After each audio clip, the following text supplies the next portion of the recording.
Alright, it is stream time today. Let's adjust the adjustments and make the readies. Do the thing.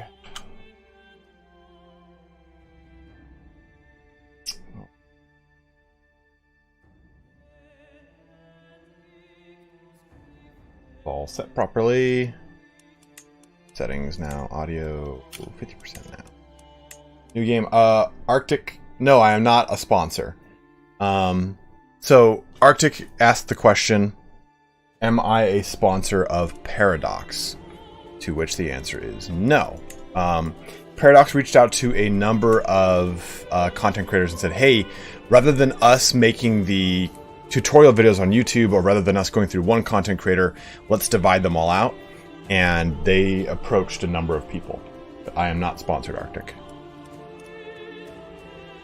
Okay, let me. We're not starting a new campaign, but this is for history time. Whoops. Okay, since we're going to be talking about William. No, they're not my sponsor. I did not. No one paid me to do anything. What's up, Paris? How are you today? It's good. Do you like Mozart's Requiem? Was a favorite of mine too. Mozart's one of my favorite composers, and I'm very sad that he did not live longer. Okay, so we jumped over here to this quick campaign just to do story time here, where we're going to be talking about William the Conqueror. Yes, as Evergame Studios just mentioned. So, William the Conqueror is a huge part of English history, right? But he's also a massive part of European history because he tells a very particular story about the future of England. William the Conqueror is a Norman king. He originates from Normandy. And when when William's father died, Robert, he died leaving the Holy Land, and he died, I don't know, like somewhere around here in Constantinople. As he was coming home, he got a bad disease, and he ended up dying, leaving the very young William the Bastard, because William was the son of King Robert and a tanner. Ooh! Sorry. Just smacked the crap out of that thing. His mom here was a tanner. She was no one of noble birth or anything special like that. And Robert had a he was known for kind of trouncing about the land. So it took a long time for William to consolidate power in Normandy. In fact, when he was a child, he actually watched his ward, his teacher, all get killed right before his own eyes. So he spent a lot of time consolidating power throughout Normandy, going from Rouen all the way over to every single portion of it, trying to take power back for himself and essentially giving himself an uncontested title to the crown. It wasn't until 1060 AD that he actually was the true and proper Duke of Normandy. And by that time, he had control of pretty much the entire northern border. I think historically, he actually held Flanders at this time. Oh, god damn it, Aerodom, your pun. But I think, so historically, he held this whole entire shoreline against England. And at the time, England was also in a bit of a tumultuous situation. So we have King Harold Godwinson. And Godwinson is a household that actually has Norman roots. And they had a relationship with King Edward, the prior king of England at the time. And the Godwinsons went... They were pretty much expelled, and they came back and fought for their titles back into the English court, and they were actually able to dissemble into prominent houses and dukedoms throughout England. And King Harold was one of those individuals. King Edward, the father of King Harold, was the second cousin of William the Conqueror, William the Bastard at the time. And he had promised him rights to the throne upon his death because Edwin had, I'm sorry, not Edwin. Edward had no son. Oops, I pressed the wrong person. Sorry about that. Edward is not King Harold's father. Sorry. I thought that was the previous king. My bad. King Edward had no children, and he had promised his second cousin, William the Conqueror, you can have the throne of England. And then it kind of progressed that on his deathbed, he actually told Harold II, you can be the King of England, and Harold essentially took the crown for himself. And this pissed off William the Conqueror.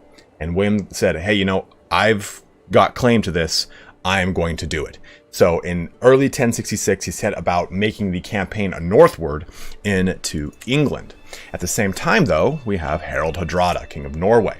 Oh, there we go. King Harald Hardrada, King of Norway, who said, you know, I also have a claim, like a 30-year-old claim, King Magnus and the such. It's a little bit older, a little bit more of an a little bit more of a pressed claim, but he decided to also take this claim and bring it down into England. And at that time, King Harold over here decided to march north to Stamford Bridge, the famous Battle of Stamford Bridge in York, where King Harald Hardrada met King Harold of England. And King Harold of England just surprised Hardrada and completely destroyed his forces. I think it was something absurd like, someone can probably tell me the proper number here, but it's either like 200 or 2,000 ships from Norway came over to England, but only like 30 or 35 actually went back. That's how many men were killed at the Battle of Stamford Bridge. It was a pretty impressive fight, and really Harold used his Huskarls to the best of his advantage to really whittle down a lot of the Norwegian forces. Or Danes, as I guess they were typically called. So what's important about this scenario here is that King Harold, the King of England at the time, is an Anglo-Saxon king. And Anglo-Saxon kings were not just simply given the crown through hereditary right. You know, they weren't just simply said like the primogeniture right that we look at in the succession system. If it wasn't for that one guy on the bridge with the spear that stabbed him in the balls, Eradom's not wrong. But you were elected your kingship in Anglo-Saxon kingdom in pre-1066, essentially. Harold Godwinson was elected as king. So William the Conqueror lands down south here at Pevensey, and then goes and reinforces Hastings. And from there we have the big famous battle of Hastings between William the Conqueror, or William the Bastard at the time, and Harold II. Harold was pretty high off of his conquest of Harald Hardrada, and he had said, you know, I'm going to consolidate my forces here in London. He got to around somewhat equal forces, which is around 6,000 or 7,000 men that landed from Normandy into Pevensey and then over into Hastings. So around 7,000 on 7,000, I guess you could say, is around the numbers you were dealing with. It's 300 longships that invaded. And what ended up happening was that since King Harold was so cocksure from his previous victory, he didn't wait for all of the fjords to muster, and just said, well, you know, this'll do, and marched south to Hastings, and actually was able to emplace himself in a pretty prominent point of defense against William the Conqueror. And it prevented William the Conqueror, I keep calling the Conqueror William the Bastard, I guess at this point, he's not the Conqueror yet, from bringing his Norman cavalry to bear. You have to remember, at this time, Anglo-Saxon armies were not the kind of awesome medieval cavalry knight kind of army compositions that we think of today. At this time, these are a lot of Anglo-Saxon, Danelaw Danes that had now kind of come together to create what is essentially the same fighting forces they had been using for the past 200 years, which is effectively a shield wall. Not a bunch of diversity, but they also had a nice Huskarl center, or Huskarl. Sean, you can, depending on certain situations. Now, what happened was the Huskarls that had mustered were not all complete, right? They had been kind of run ragged from fighting up here at Stamford Bridge. And the result was a conflict that actually lasted a considerable amount of time, since the shield wall negated a lot of the archer play from the Normans, especially because they were shooting uphill and they would oftentimes just shoot completely over the shield walls of the English. When it actually came to a melee, you were fighting pretty much just soldier on soldier. Of course, Normans at the time had a very good set of equipment, and the fjords that Harold had summoned, for the most part, were a lot of peasants, not standardized, trained troops that the Normans brought to the field of battle. And the unfortunate situation was, too, that the Normans couldn't use their cavalry to any kind of flanking maneuvers, or as you would typically think of in the historical Total War, cycle charging. But they couldn't do any of these awesome tactics because there were marshes on the left and right sides of the emplacements of Harold's army, preventing them from really getting a good wraparound on things. And eventually, I guess there's a big debate in history whether or not it was a false retreat or an actual retreat that the Normans did by falling back on their left flank, and it drew out the English army into the open field, and it allowed for Norman cavalry to ride around the flanks, flank into them as the Norman infantry turned back around and attacked into the English. And this would effectively cause the kind of tipping point for the stalemate at the Battle of Hastings. During that time, Duke William, or William the Bastard's horse, was shot out from under him, or killed out from under him 3 separate times, each one prompting like, "Oh, the Duke is dead!" And every time he got back up on a new horse and said, I'm not dead, we're taking England," the whole big, awesome Braveheart speech. And as the battle ensued, both Harold and his 2 brothers, I believe, died at the Battle of Hastings. And this pretty much left the crown completely uncontested to William the Conqueror. And this made it so that William now pretty much could enact the same process he did to take Normandy on to England. Remember, he landed around mid-October 1066. And from there, he used that time to pretty much take over every single portion of England to completely solidify power to his crown. And there's the adage that he ate Christmas dinner in the ruins of Kent or York, I can't remember. It's one of the other, Kent or York. But by the end of 1066, he had consolidated power entirely in England. And at that point, William the Conqueror, as he is now created, started a line of kings that are no longer Anglo-Saxon. King Harold is the last Anglo-Saxon king to rule the throne of England. From that point on, they're, for the most part, relatively foreign. Taking a look at all the many dynasties that rule over the English crown, they're no longer just simply an Anglo-Saxon king. So it's a very interesting time in English history because it pivots away from the Anglo-Saxon dynasty or royalty and into what is effectively a foreign ruling portion. Now, William the Conqueror goes on to have 3 children. William the Second, I'm sorry. William, Henry, and Robert. Robert is his oldest. Henry is his second youngest, I guess you could say. And Robert is his, William is his youngest. So Robert is the oldest, sorry, Henry, and then you have William. And William Rufus, or William the Red, takes on the crown after William the Conqueror passes away. And Robert takes over the Duchy of Normandy. He's given that. And they're pretty pissed off at each other because Robert thinks he deserves the crownship of England because he is the eldest son. And William II thinks that he deserves Normandy since he's the king of his father's lands. And what effectively happens here is that Robert just gives up. He goes, you know what, I'm going to go on crusade. I'm done with this. And he leaves, giving the Duchy of Normandy effectively to his brother.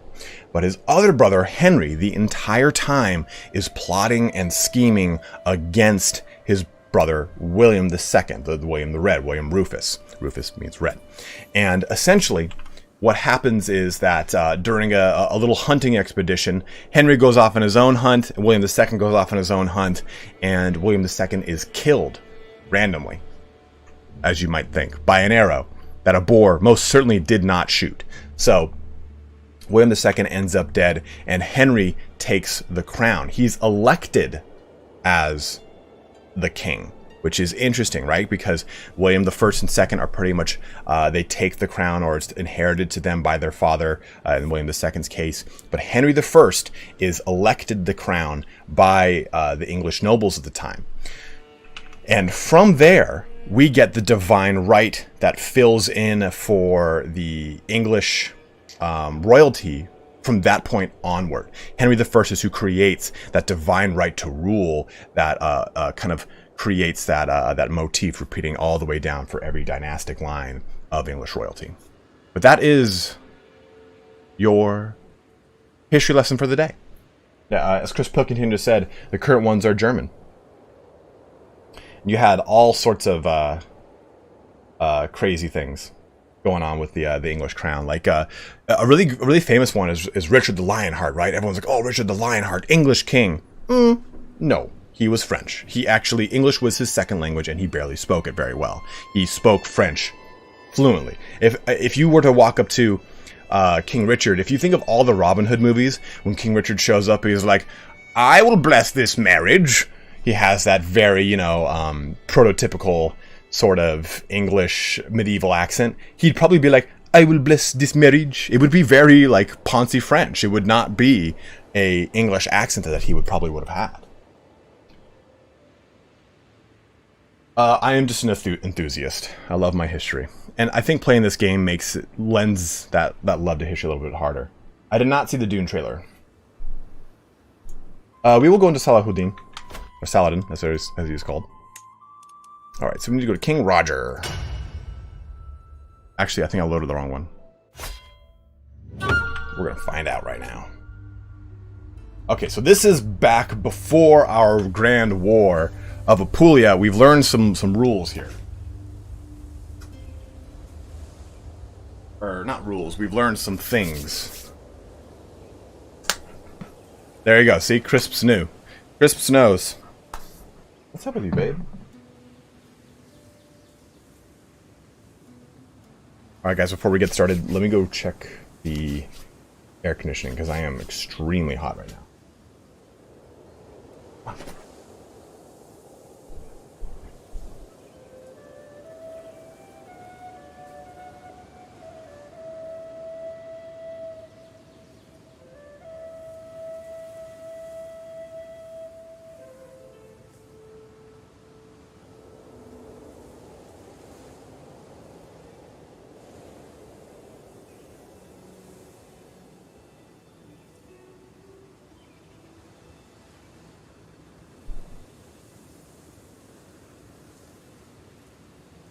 Okay.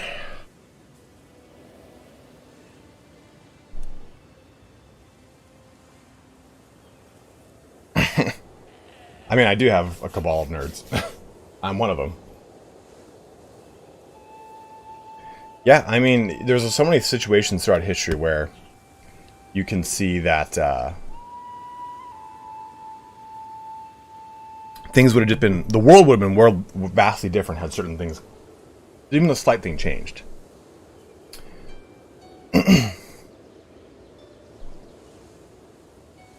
Actually, I'm okay. Thank you very much, though.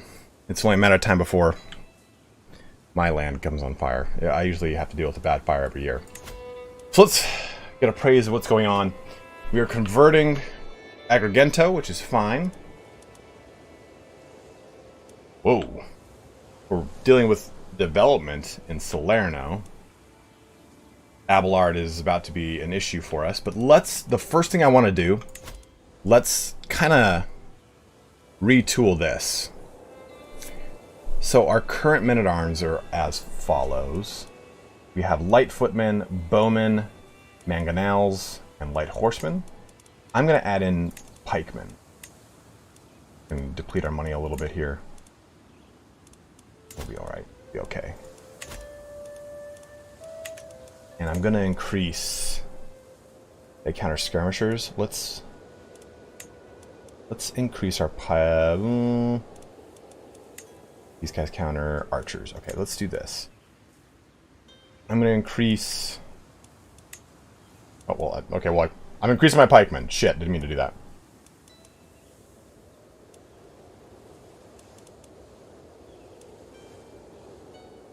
Yeah, I was going to do bowmen, but... well, yeah, we'll do bowmen and pikemen, I suppose.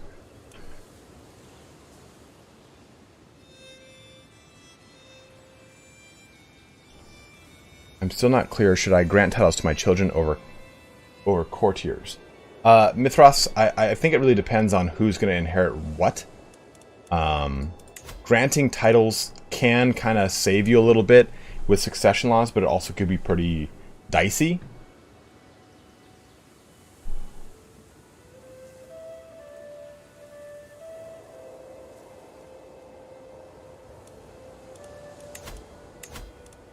So I think it just kind of depends on your particular situation. Like right now, okay, Pandolf here would take over the kingdom and the Duchy of Salerno, and I've got the Duchy of Sicily to my name I can actually give out. We're about to go take back the Duchy of Apulia, I suppose, because my brother should have it. Yes, Aradam, you select it and it shows you. Like, here. Let's see here. Hovering over just shows you. Okay, so all these armies have no men-at-arms, Aradam. I think is there any other armies around me?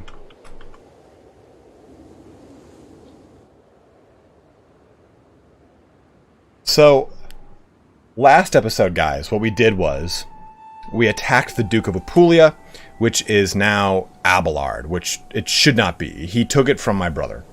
He supplanted my brother and said, no, I will take it.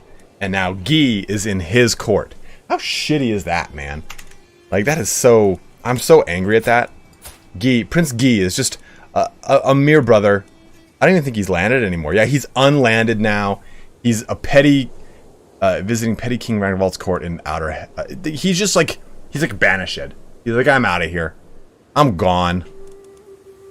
So my poor brother is out on his whim.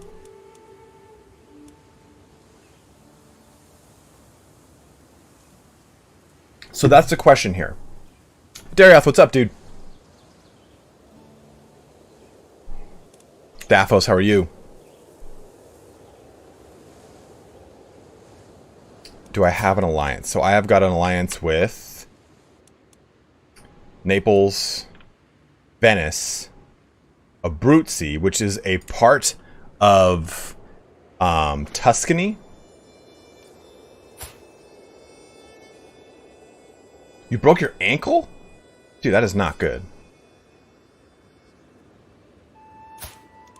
And we also have Messina as a nice little alliance. So, could we do a war with Duchess Beatrice of Tuscany? We absolutely could.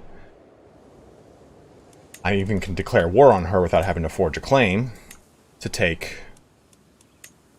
Lanciano, which would give the county of Lanciano to Duke William of Foggia.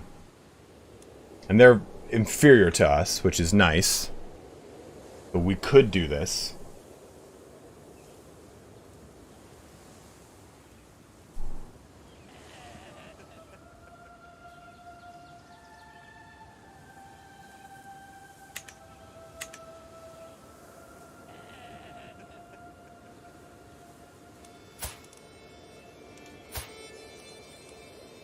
Yeah, I can't invite him to my court. I just tried. Prince Guy, I can't do shit. Yes, Corny, for sure. Next campaign is going Iron Man. Next campaign, I don't know what I'm gonna do. I thought about doing an El Cid playthrough over here in Spain. I've thought about doing Abyssinia, but I've also thought about doing Great Liao, because Great Liao, if you complete its objectives, you actually make the Mongol Empire, and you get a special casus belli that allows you to declare war on an entire kingdom's worth of territory at a time.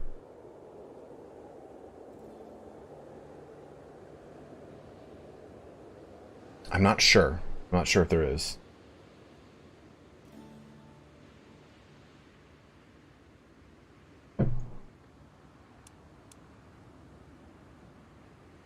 Okay, so what do we do here, guys? What's the play? Do we try to push into Tuscany? They have a alliance with Provence, which is interesting.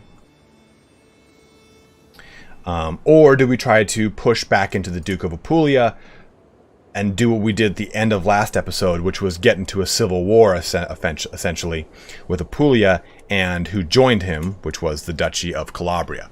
We effectively fought a two-pronged war, and it was a little bit interesting. We did not win.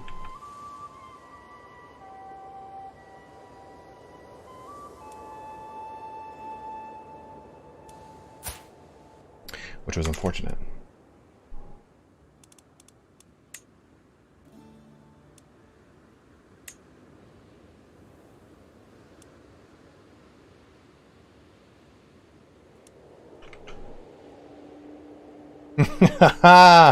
Crisps, you silly bastard.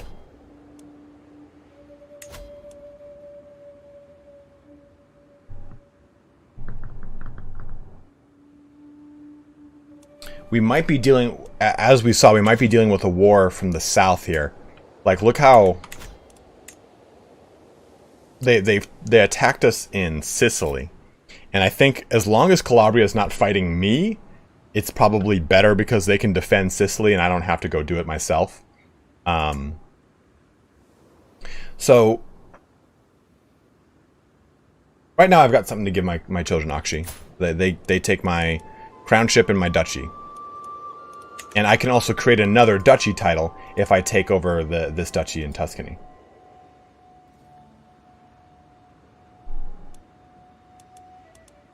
Also, let's take a look. Found a university. Dynasty of many crowns. Where is that? Ruler.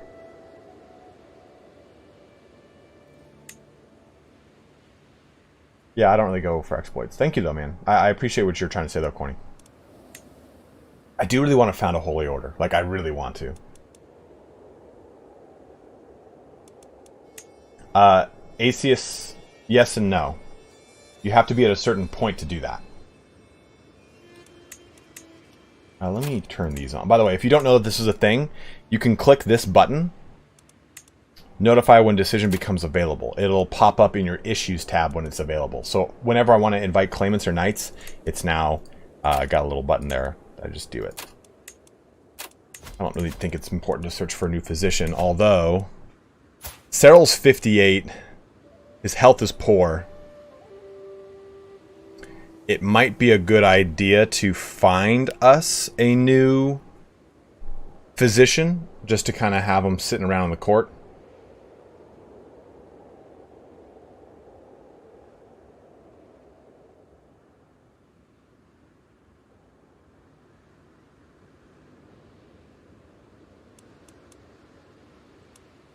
I love this guy's blind. It's so cool. Yeah, I think rather than fighting an internal struggle, and if it becomes an internal struggle, we'll deal with it at the time. Let's go for Tuscany. I think that's a good opening start here.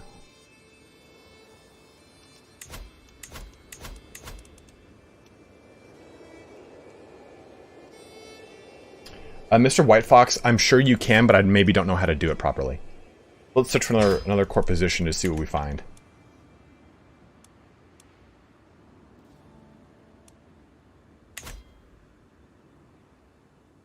Josh Chachi said, I usually seduce a high-learning character, invite to court, appoint as physician, and immediately break it off. I could appoint my wife as the court physician.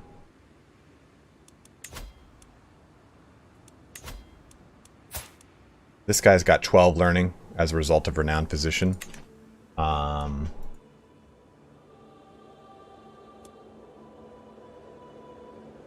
Who's this guy? Yeah, my wife's got 18 learning. Dito's got 18 learning. That badass. That knight. I might land Dito. 16 for the Archbishop. I could make him the court physician.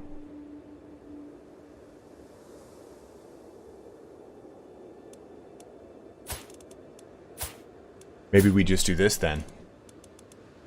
Oh, no. Oh, she can educate a child. I don't mind doing that.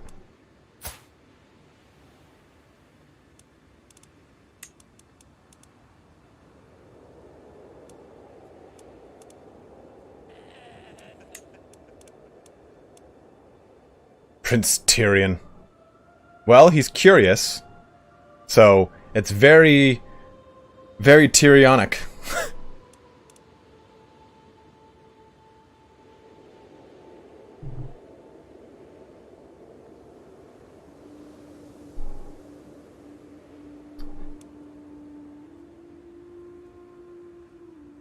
I think I'm gonna have her train both kids.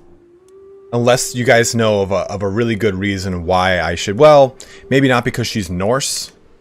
So there's a chance that that could kind of go across.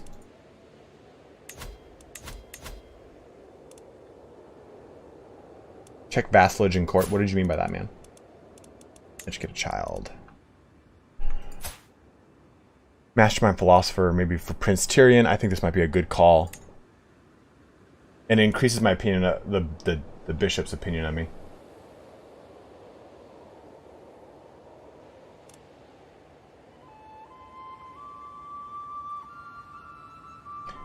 You can Atheist, but I've heard that you can, it's a chance that it will happen on without you knowing.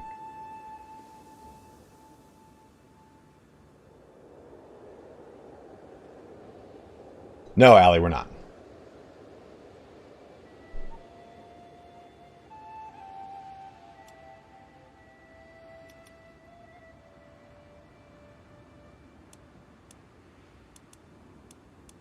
I might go with this. This is pretty solid, I think.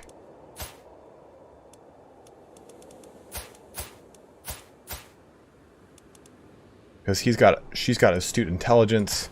He's got mastermind philosopher, which would be pretty nice to pass down, hopefully, to young Tyrion. But she does have 16 martial, and martial, they have a chance of passing down all their skill attributes, correct?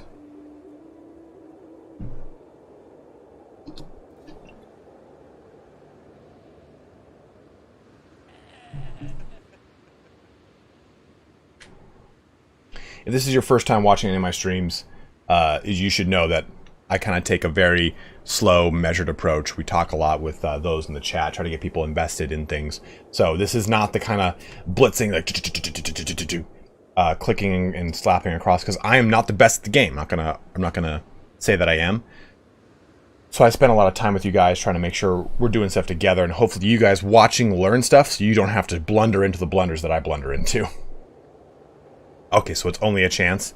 All right. Well, I think this is a good approach because we need to keep his opinion of us positive.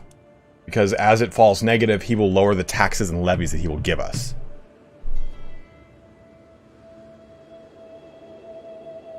Mr. White Fox, at this point, I think I'm just gonna have hunchback children, dude. Like, I think it's just, this is my cross to bear.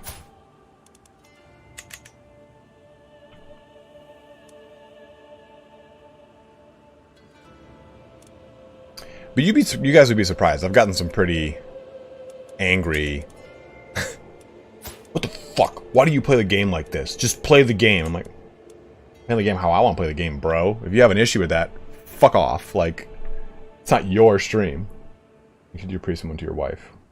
Oh, Asus, you dirty bastard. My wife is warding one already, I believe.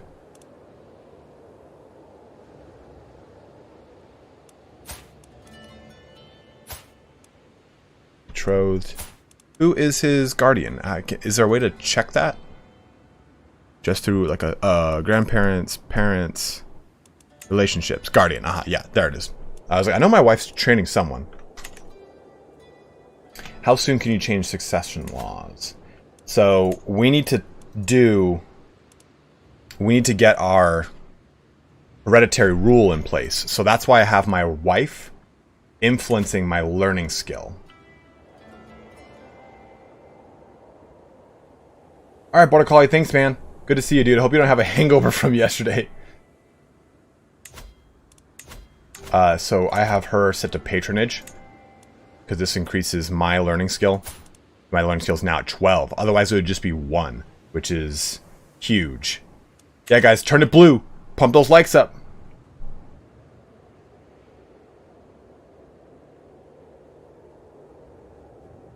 Lol, haha. Thanks very much, man. Keep the kids away from the priests and bishops at all costs. Sean, I grew up Catholic. I'm fine. Just have a particular taste for papal penis. Wait, what? Okay, so let me take... Who am I swaying? I'm swaying Prince Guy. Am I not already his friend? No, that's not done yet. We need to get on a different sway course. Court. She is supporting schemes. I had a scheme to murder him. That kind of botched. He's training. He's doing internal. And he's converting accounting. Okay, everyone's good. Let's go ahead and unpause. I'm sure they do expect... What is it that you do, Matilda? Alright, so... What are you? You're the crypt keeper, bro. Well, you are pretty. But you're a fornicator. Ooh, miracle worker. So she's got that Eastern medicine. And 16 learning. Yeah. Okay. So let's appoint my... I think appointing my wife... No, I know, Sean. I know. I'm fucking with you. I think either the... But let me get the notification for him to accept this.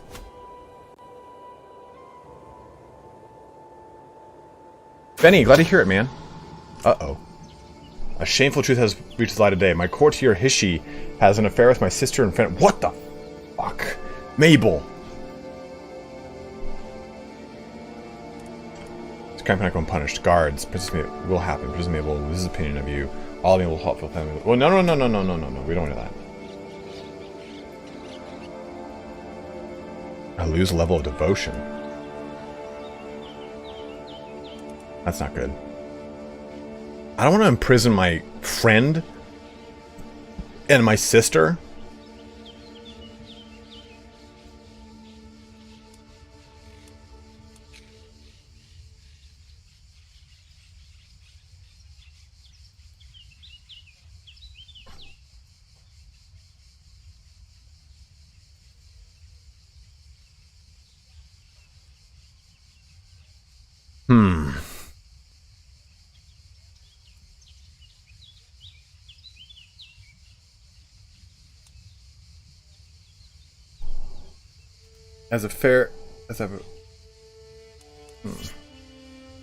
These are the situations that kind of like always stump me. Because if I drop my devotion level, it's going to affect a lot of things. Oh!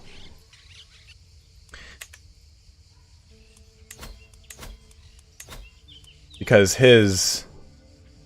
I'm faithful, I get +5.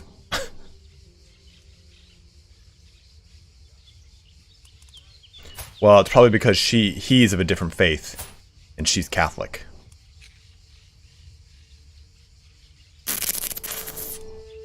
And married. Damn.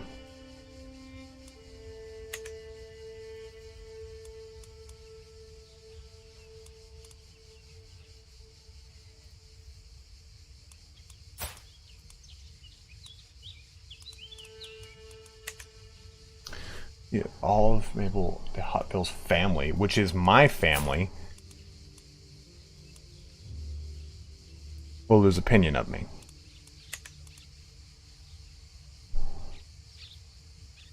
Well, is the level of devotion worth it here, guys? Lost 60 opinion of Mabel, damn. You'd lose the ability to do Duchy Holy Wars. Well, I don't even think we'd be doing any Duchy Holy Wars, to be honest. Although I could. But I don't really want to get involved in anything in North Africa.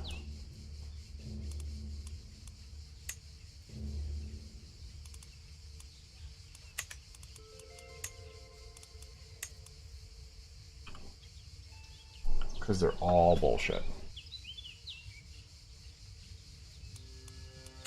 Oh, she's married off, alright.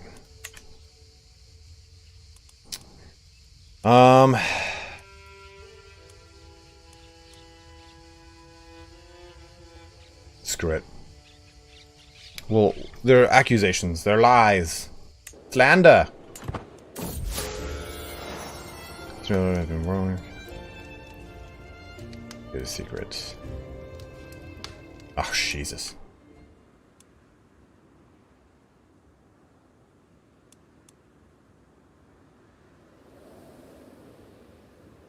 Okay, so Down to dutiful. What did this affect with this guy?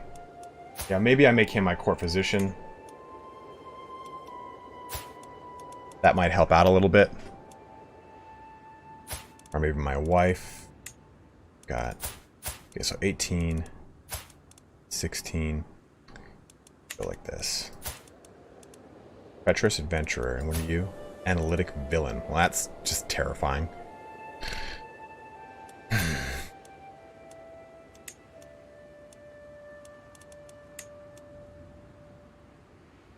Yeah, devotion will do. We'll get up for sure. Prison criminal. Yes, yes. Ooh, I can imprison the Duchess.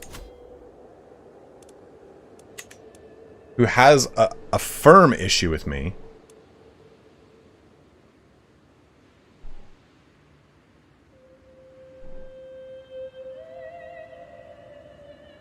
Yes, we can declare war against Tuscany.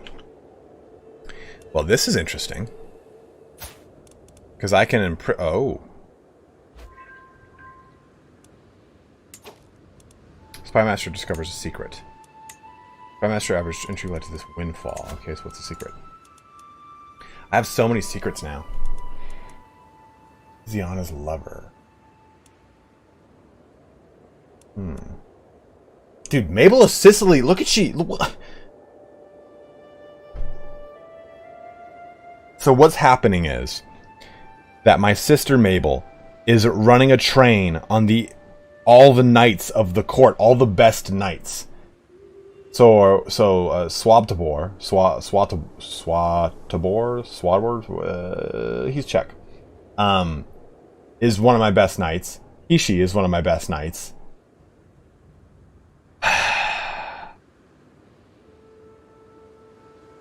Well.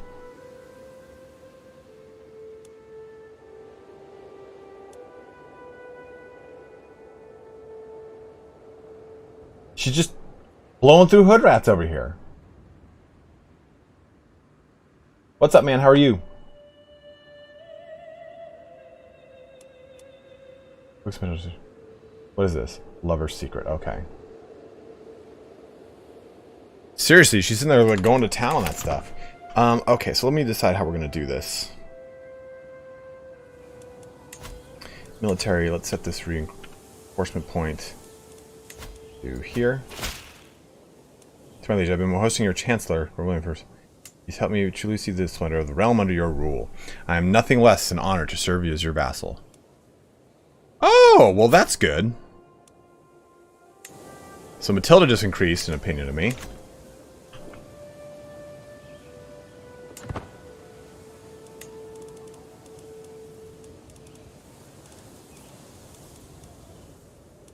Isn't this a new pope? This is a new pope.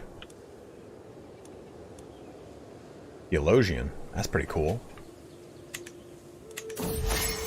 Befriend bridging gaps. I have been searching and searching, but Guy and I have seemed to have absolutely nothing in common. What's my... Yeah, we'll do this. We'll jump up. We'll jump up a little bit. It's only 32 stress. It's almost done too, and we can start working on fixing up the relationship with the other guys.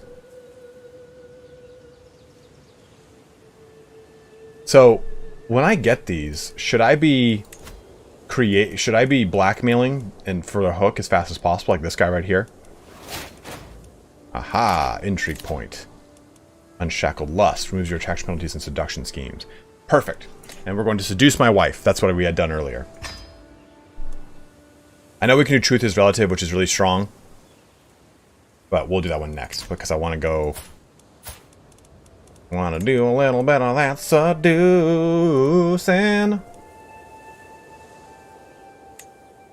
35.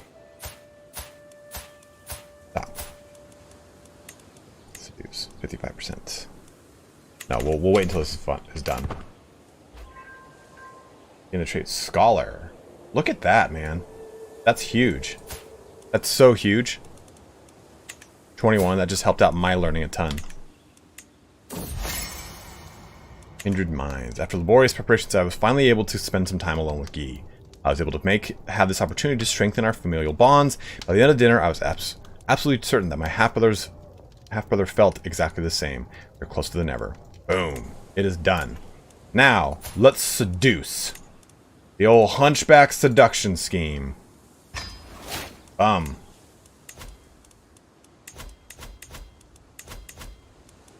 You're supporting schemes? Good. That's not necessarily a hostile scheme. Yeah, Super 6-4, they can do the Parliament. Empower Sicilian Parliament. So, while we're building up our men-at-arms, okay, good. We're almost completely built up there. I actually might get another unit of something. Maybe another... God, my arm.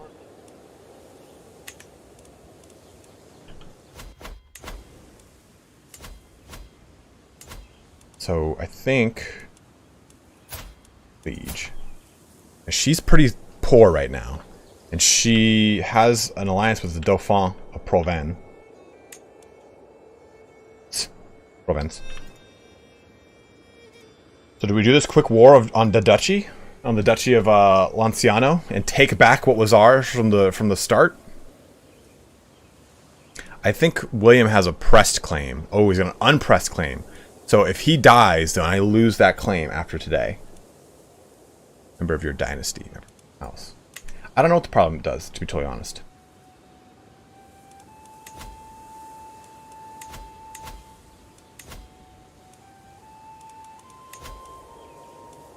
Okay, everyone else. Okay, so she's got a bad... Who are you, dude? I don't even like you. You are a jerk.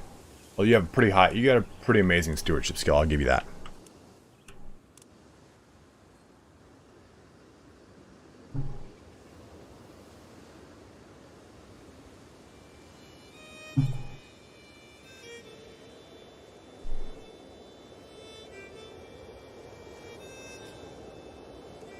Yeah, we'll get that war going. So, we can't change our succession laws until we deal with... Well, obviously we need hereditary rule first. But we also need Jordan to be a higher opinion of us, which we can do with time. This guy, though...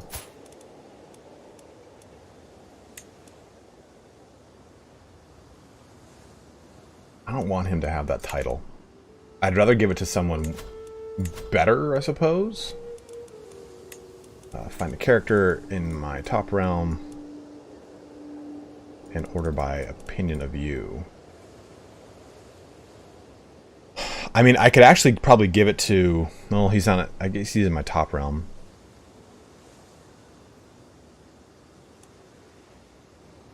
Disfigured.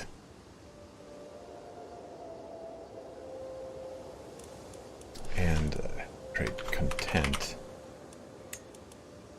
Yeah, I could give it to someone like this. Anyone with this content skill, like I could give it to this archbishop. Or this dude right here. And basically make it like content means intrigue -1, learning +2, stress loss, opinion of liege, of vassals, and of other content characters. So they're a little bit less likely to kind of go crazy. Jacob, I'm a lot of things, man. Alright, well, let's do that little war up there, and we'll deal with this stuff in a bit.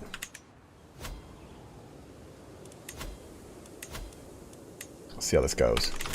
Save it. Do the do. Okay. Look at my military real quick, too.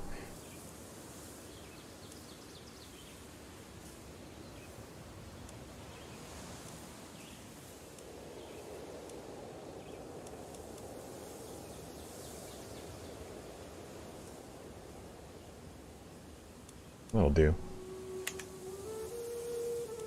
Yeah, I would give it to someone with any other titles. Okay, so let's see how this war goes. This might be pretty dangerous.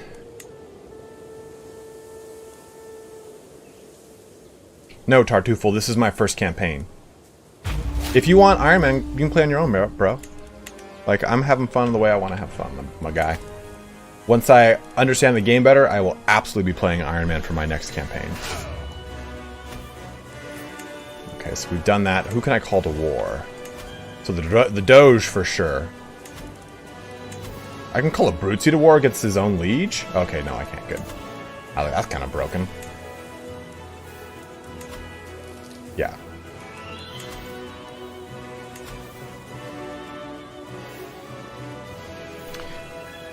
Benny, I actually love the position that Bannerlord's in now. It's only going to get better, but right now it does have some things that are critically missing from it. I will be totally honest with you.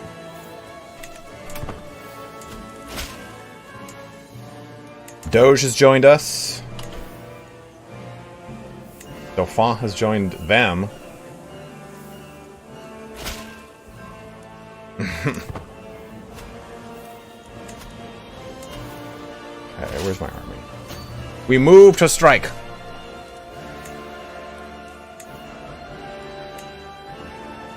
And as we learned yesterday, we want to take out the objective as fast as possible. They'll probably start to go over here for Capua a little bit, so we'll deal with that as it happens. At least we get the Doge, though, helping out from the north. That should kind of put some pressure against Provence.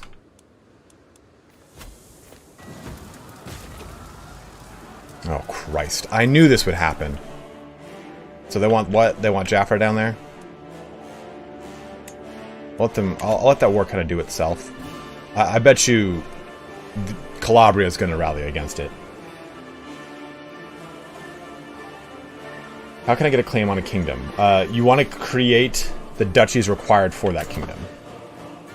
Don't worry about it. This guy will probably just surrender. I don't really have any desire to deal with stuff down here. I don't want North Africa. But they will slowly after that push back into Sicily. So we have to be wary of that. Okay, so let's speed that up a little bit. Yeah, I think we're gonna. We probably should just surrender this, to be honest. Yeah, actually, we're gonna surrender because they'll start attacking this land rather than what their target is, what they did before. So let's just go ahead and surrender.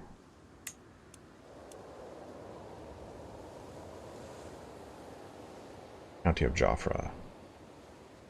They can take that.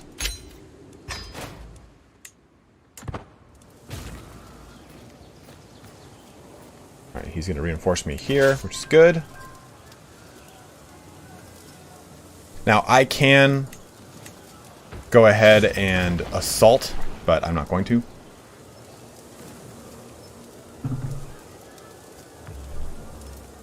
What do you mean, no. Because I don't want to go defend down there. I actually, I don't want to go in that direction in my campaign. I know I can, but for me, it's just not overly worth it. Oh.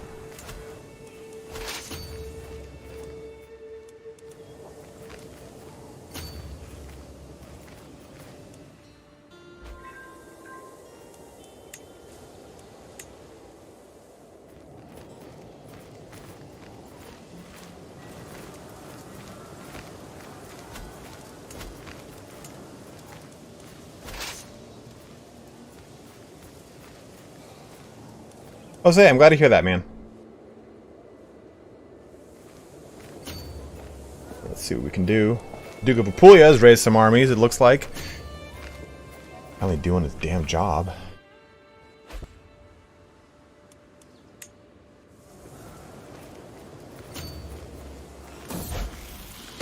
Spread of Sicilian culture. Okay, good. Probably nothing yet, Akshi. But we can move around as we need to. I just don't want to deal with having to cross the Malta Channel over and over and over again, because they have so many claims down here, and I don't really have a desire to expand that in that direction. And they have claims to Sicily, so I'd rather hold off against Sicily.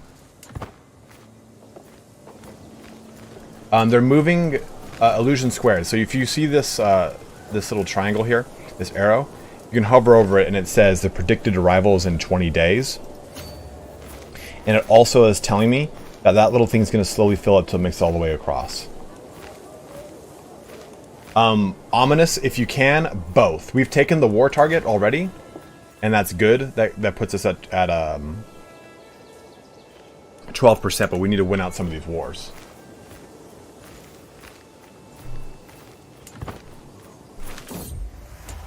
Amorous understanding. And my pursuit candidate would be very helpful to know what exactly her tastes and preferences are. No. You gained diplomatic practice. I'm gonna ask.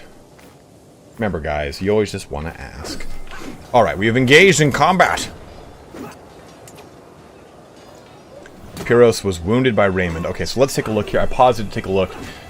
So, we're fighting the Duchess Beatrice. We have a chance to even capture her. And we're in the early battle phase, which will last 7 days. We're countering their horsemen, countered by their pickmen, countering their light footmen, pikemen, countered by...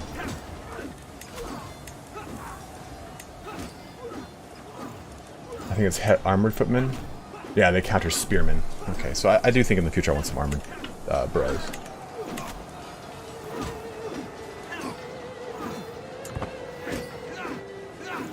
Our Nightmare Sayer was slain by Duke Oberto. Our Knight Dondaldo maimed Count Alderlafo. Okay, so amorous understanding again. God, what the fuck is going on over here? My phone's blowing up.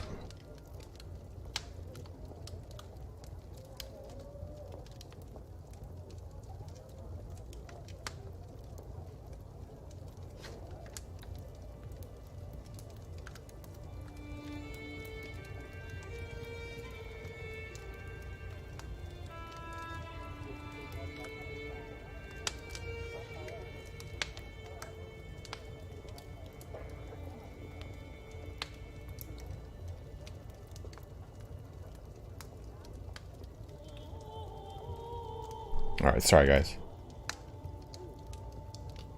My brother is in evacuation for the fires. Or at least evacuation range. Mostly north. Wind is blowing westerly right now. My house, light breeze. It's supposed to be blowing south. Okay. Alright.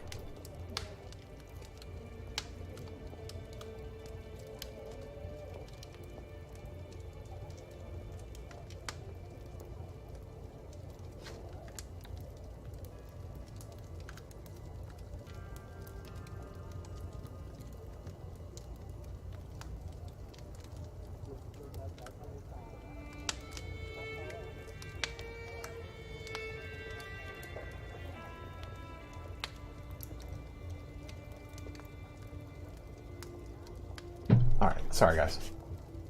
Yeah, he's on the edge of the evacuation range. The last 2 years, there was a fire over there, and there was a fire over there. And I've kind of been always in that range. So I'm coaching him through what to do.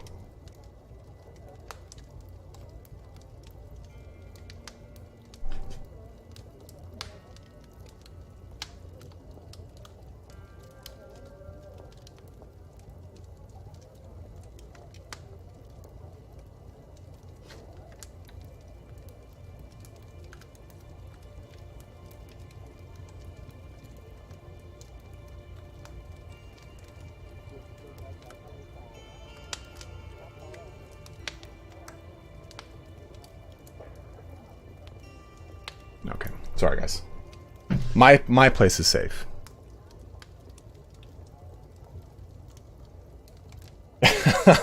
Coaching while playing CK3 is dangerous. Yeah, just stab your wife and pack your bags.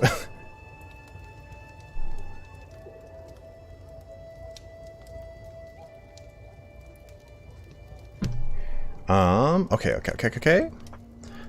So again, the same one, diplomacy challenge against Queen Aslaug. I don't have the best diplomacy. 42% chance of success. 42%. We'll just do this one again. Diplomatic practice for 5 years. Just gonna ask again.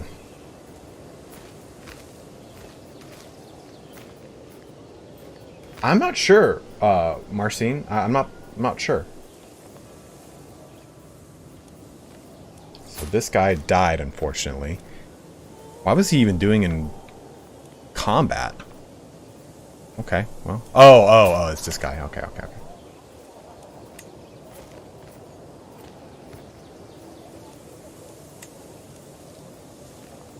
Mount Adralafo. Near death. Gout-ridden and maimed? We gotta get this guy out of here. Ransom this dude as fast as... Yeah. I don't... If he's near death, I want to get the money for the prisoner.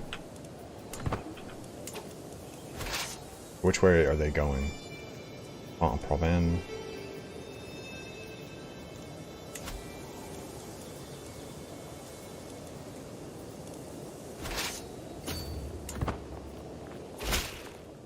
Okay, good.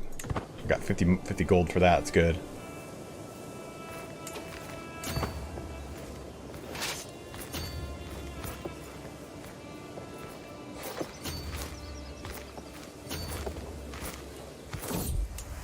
Hearts and minds. I've been made aware that Queen Aslog is very close to her friend Biltrud. Getting her favor might help me catch Aslog's attention.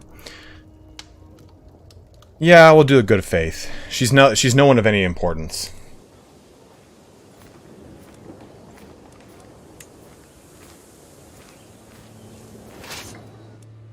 Let's just go up here. Start whomping and a-stomping. I don't want to take any of the Abruzzi lands because they're my ally. Although that's a pretty nice little castle I could take for 31 gold. I'm probably better off just going right for the duchy though. What is this? Hey. Tell me of how you helped her. I wanted to offer my help. My thanks, sorry.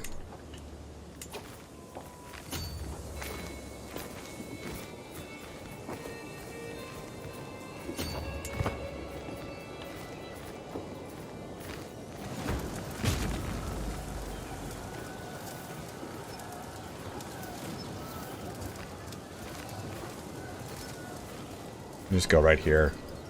It'll give us some money, which is nice. Oh, that guy died. Pressure of secrecy. I spent a lot of time considering who might have found about my relationship with Georgia. Okay, well, got a little stress from that. It's okay.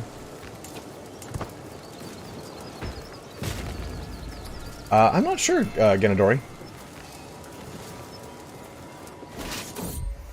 Oh god, Reist. My charming friend. She passed away. The art of love, seeing her smile sitting by Abelarda's side, talking about the art of love, seeing her smile genuinely. As our eyes meet, my heart starts beating faster, and going by her blush, I'm not the only one feeling the sudden tension. Maybe not. I'll make this moment last for as long as I can. So about what you were saying.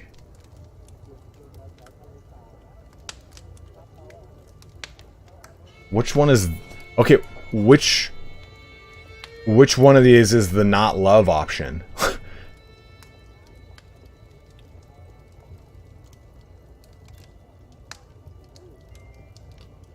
Because I'll make this moment last as long as I can. Feels like it's the love option. Then there's... So about what you were saying. Feels like the love option. The bottom one is the love option. I don't want the love option. I don't want to start a romance and get more intrigue in my court with a 60-year-old woman. Get the fuck out of here. Get the crap out of me. Don't be attacking Bailey Ninja. Have some goddamn decency. Not in my room you won't, young man. The second one is friend zone. So this is... We're saying this one here is friend. Oh, friendly. Okay, I see. How do Ninja just scared the shit out of me? Ninja will attack Bailey sometimes. Oh, it's okay. And she gets really scared. It's okay. It's okay. Like, randomly he'll just swipe at her and she's like, no, no, God, no. Please, no. You can see him. You can see him right here. Right here. And poor Bailey's now next to me going like, I don't want to get attacked.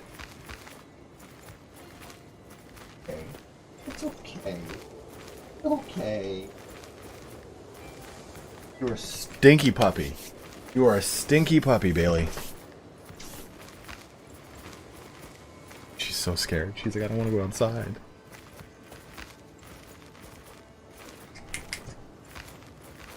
There you go. There you go, babe. There you go. Okay.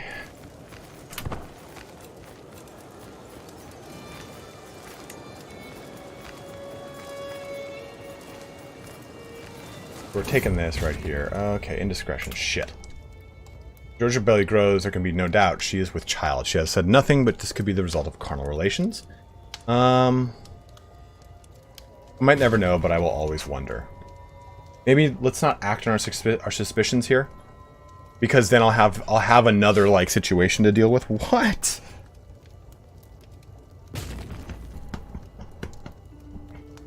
Unless you guys think I should ask her about it. This is like her second child, I thought.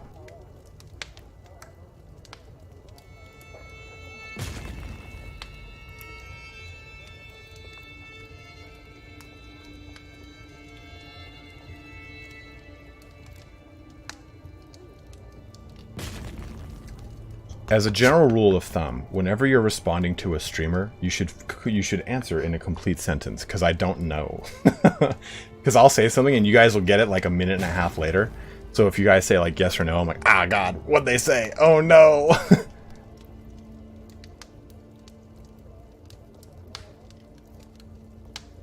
Go get it. Go get it. Go get him. Oh, you goof ass. You don't act on your suspicion. Because if you say I must ask about it myself, she'll say, oh, it is my kid or is not your kid, and it will create a hook against you, I believe, correct? Because I thought I've already dealt with this situation before.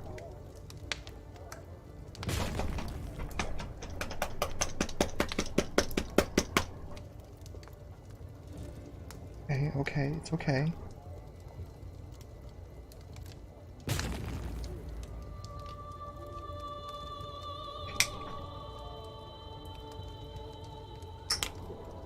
Bailey is so dirty right now. Just Grease City.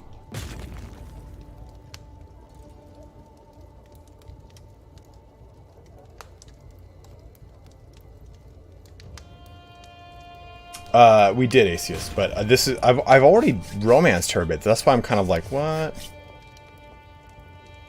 Well, I guess I'll just ask her about it, because maybe having more kids, and if it's a non hunchback, it might be good.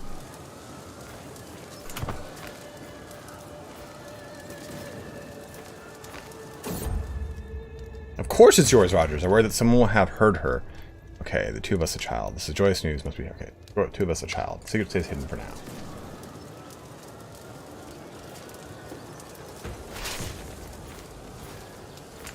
So what I can do in this case here is I can leave a portion of my army back behind to siege, but we're not going to. We're going to come back here and do this fight. Infamous, thank you, dude. This is my first one too, so we're in this together, my brother. Can we catch them in time? Yeah! Okay, he wounded him, good. So let's bring this down to normal speed here, we can talk about it a little bit more. So we're in the forest, so this is going to give the defender an advantage.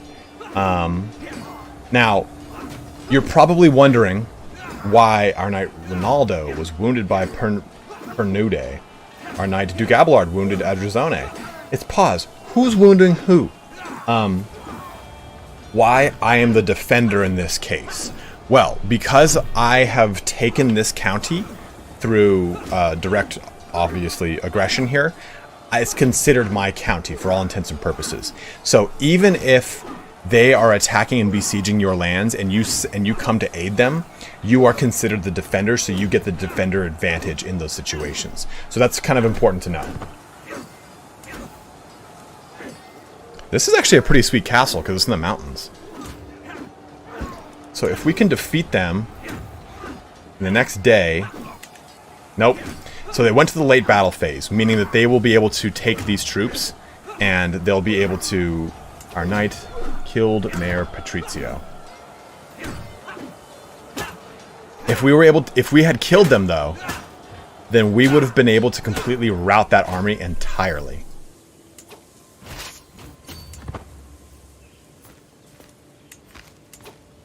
If you can defeat them in the early battle phase, that is.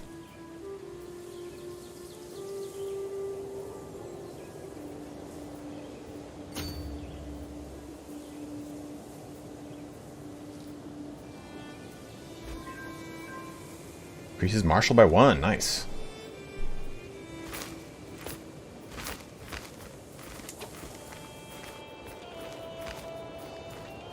I think even if I got here in time, I don't think you can catch up to a routing army. Yeah, it doesn't look like you can.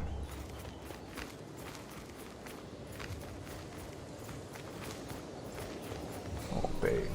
Okay. Ninja's not going to bother you anymore.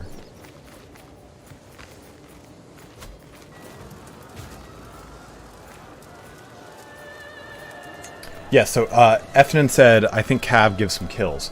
So what happens is, in that final battle portion, in what's called the aftermath, uh-oh, no longer have a core position. Looks like he died and I didn't even get a notification about it. So we're going to make our wife the court position. Unless there's some fucking problem with this guy. Okay, good. Oh.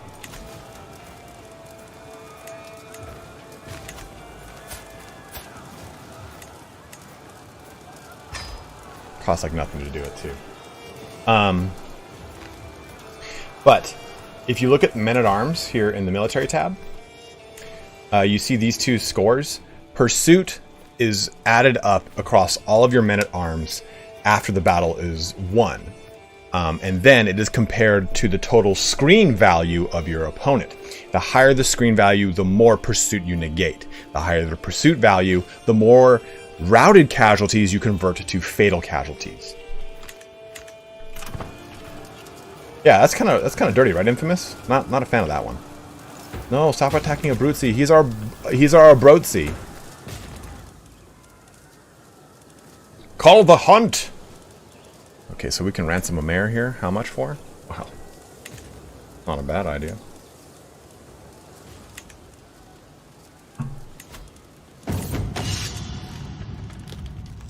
Our Marshal de Cabot has been showing off a promising new recruit. How promising is this new recruit, Abelard? Pretty promising. He may not be of noble stock as you, my cousin, but on my name, I swear that Alexander is someone you would want on your side. You know what? I am inclined to believe you. Very well, Alexander shall serve me. Unless you put a fucking spy in my court. Which wouldn't surprise me, you dirtbag.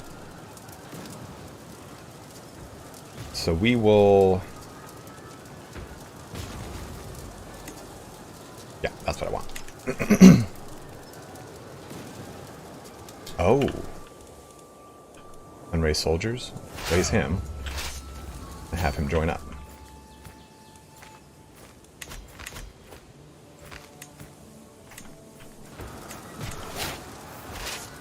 And combine these two armies.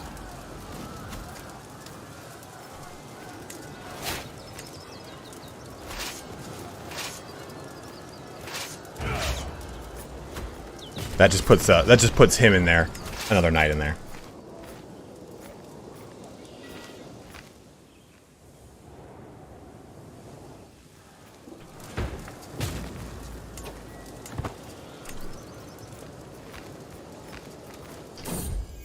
Okay, of uncertainty is carrying the burden of giving birth to a fatherless bastard is a terrible time for an unmarried woman or child. Yet I cannot let it be known that I am the true father, or what will my son? It's nothing. It's nothing. It's not even an anything.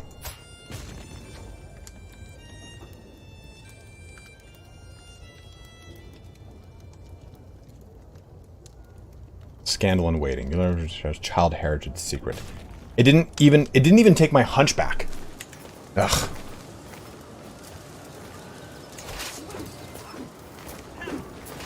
All right, so we're actually going to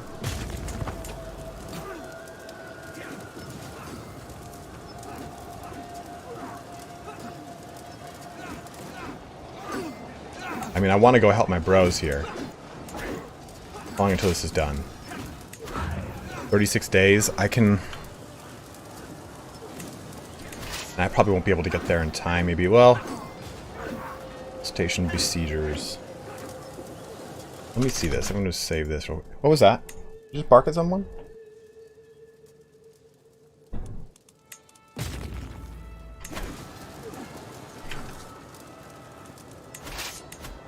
I think you're right, Asus. Okay, so if I station the besiegers, then it takes this army.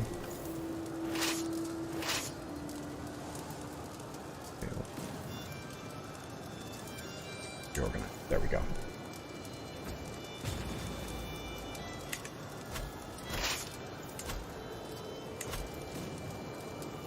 I don't know which army is here. Which one's the besieging army? Oh, these guys are besieging. They're both besieging. I don't know which army... Okay, so this is the second army that was created. Okay.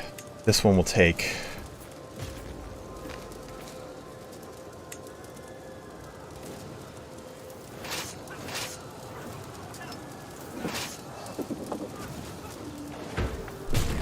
So you can stay there, and I'll have him go and help this army out. No.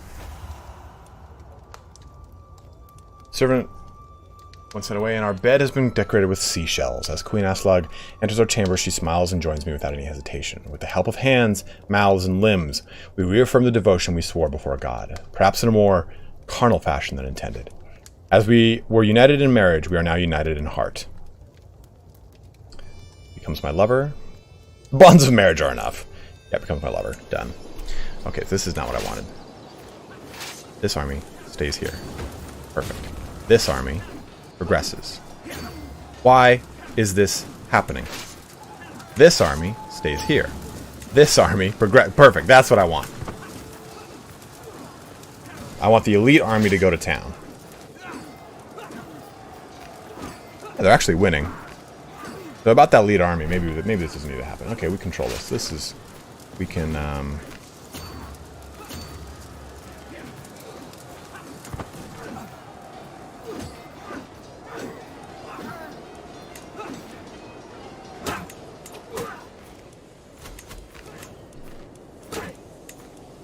10 for him. And 30 for him. I'll wait for that fight to happen, then I'll probably put us at 100. There we go, we're pretty much close there.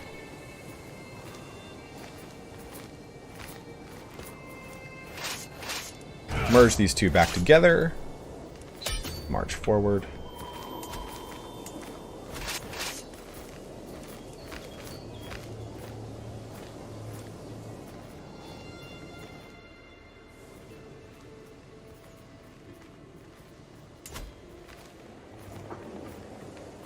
I mean, I can just do this and get a lot more money, which is nice. It's not a bad idea.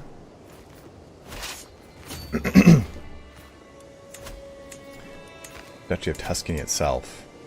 Give me 26.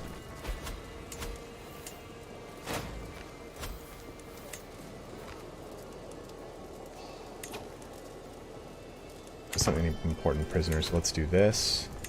Prisoners. This mayor. Ransom him for money. This little guy. Ransom him for money.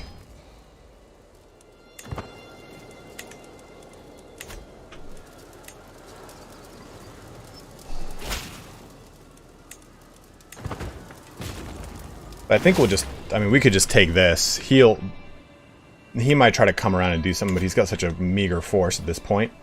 And that actually puts a pretty nice amount of pressure on Tuscany, because Tuscany now will have a pretty diminished force.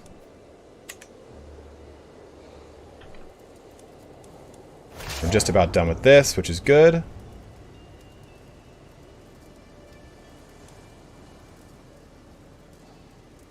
That'll just give us a little bit more money as we end this war.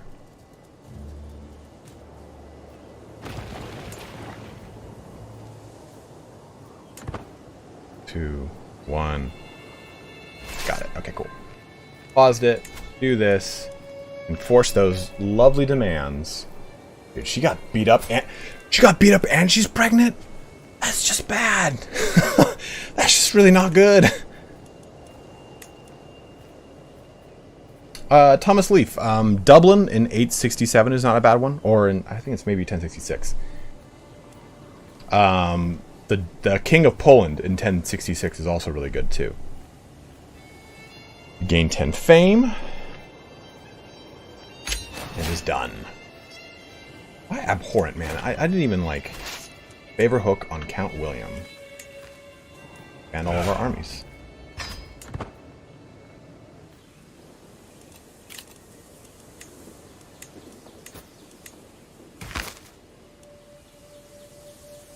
So this is the pursuit phase, by the way, for the slaughter at Lanciano, in which case we won pretty handedly.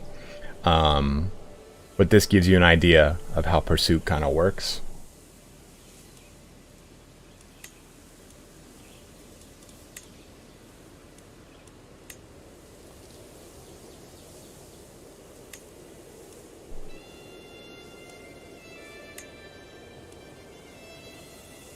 Actually, I just wanted to finish that siege to get the money.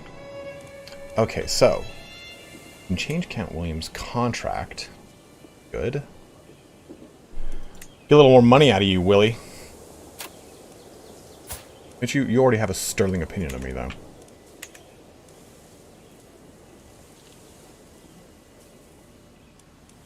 It's just to get more money. Just to get more money, man. Katarina.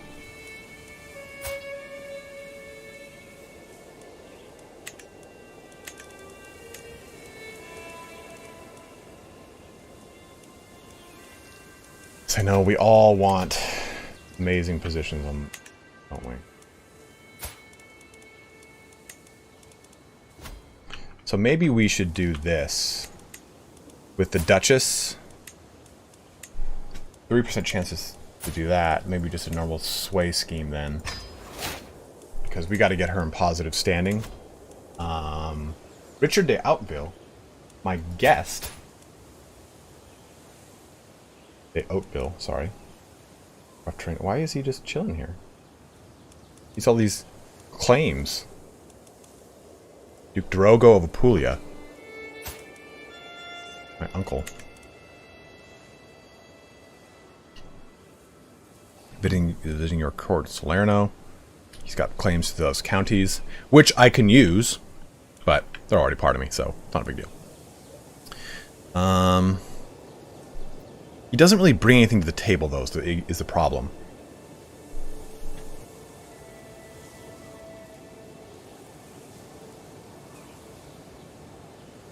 Well, if you better turn out to be a badass, for the love of God. One of you better turn out to be this amazing Sherman tank of a hunchback.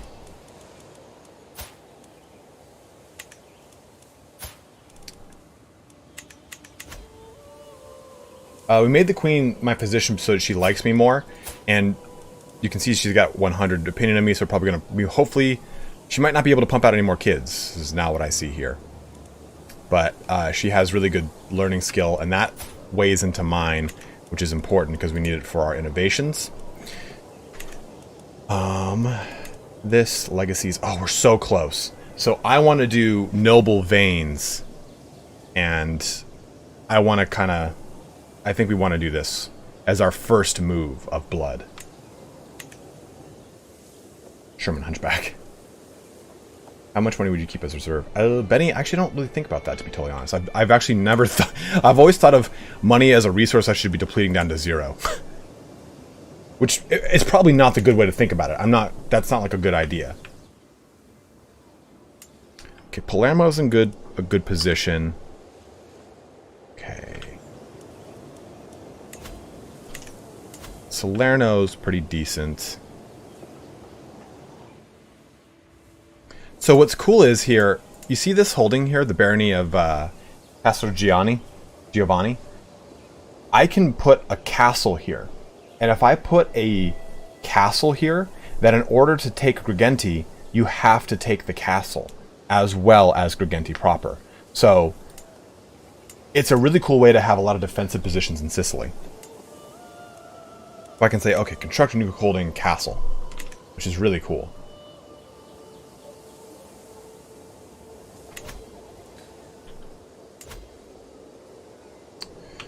Salerno's got a good amount of defense.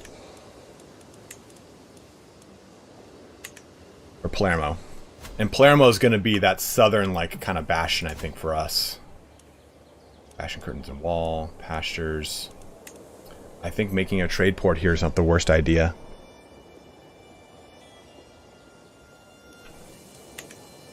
Who holds the Dukedom of Sicily? I have the Dukedom of Sicily.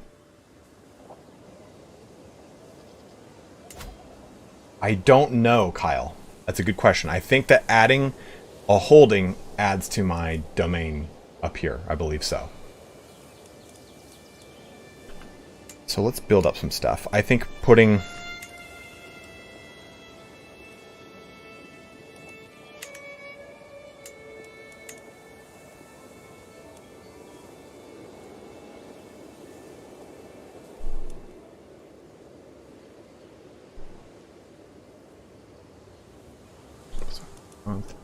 Yeah, let's do that. It's only 150.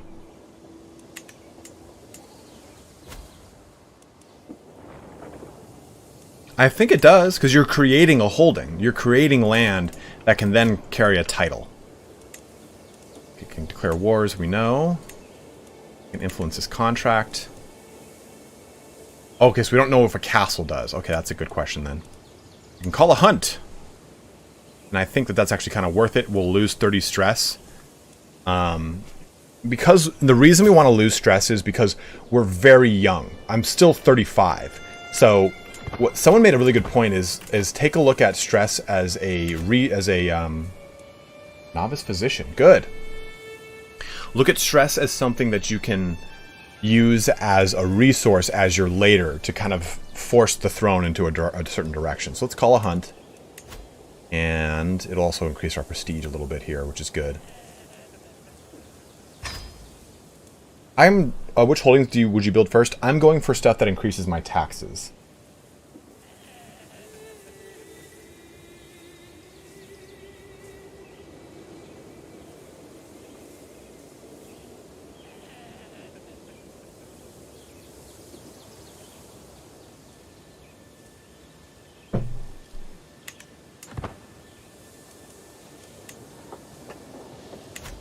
So Dariath, if I create a holding here, it will go against my limit, right?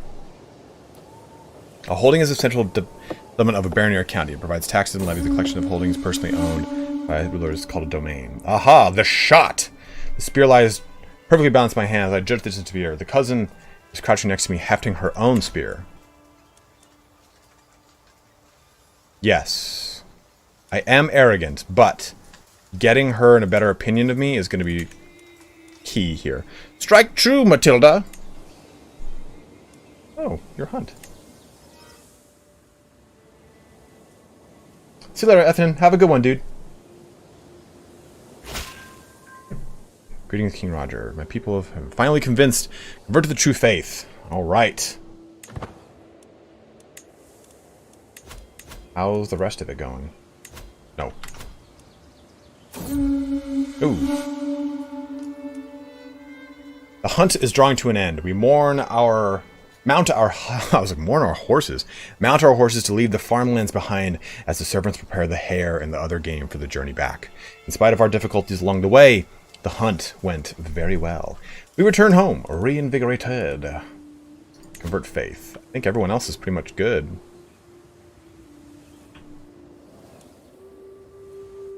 That's the only one? This is Orthodox? Well, then let's do that.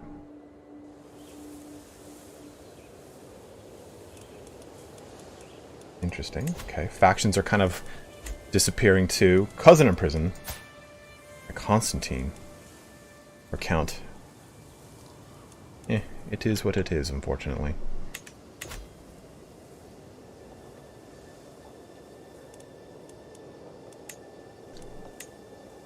If you can build something called a royal outpost, I might be able to in Salerno. I can do military academies. Officers academies. I really want to build military academies. I want to increase my knight effectiveness and everything. Marches go up to border and grand marches. Large march fortifications are constructed all over the duchy, significantly hampering any attacking forces. Interesting.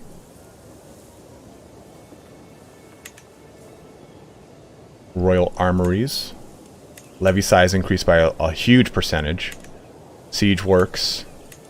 Siege weapon effectiveness. All your holdings in the duchy, fort level +3. Interesting. Royal Armories. Jousting grounds. Okay.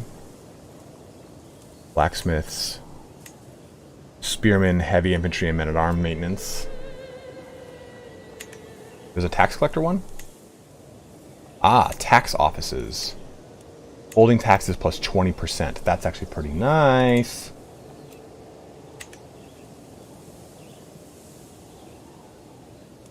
Royal reserves. Crownswood courts.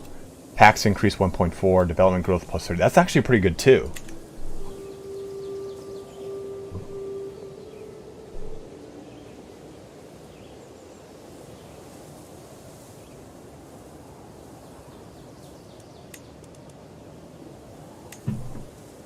Leisure palaces will reduce my stress, but it'll increase hostile scheme success chance. Interesting, okay. Guys, gotta say, Sneak Energy's new and improved flavor strawberry is amazing. Use Lion 10 at checkout. I'm not even kidding. You can use... no, it's Lion. It's just Lion. If you use Lion at checkout, Lionheart gets a 10% commission. For he is a Sneak Energy official sponsor.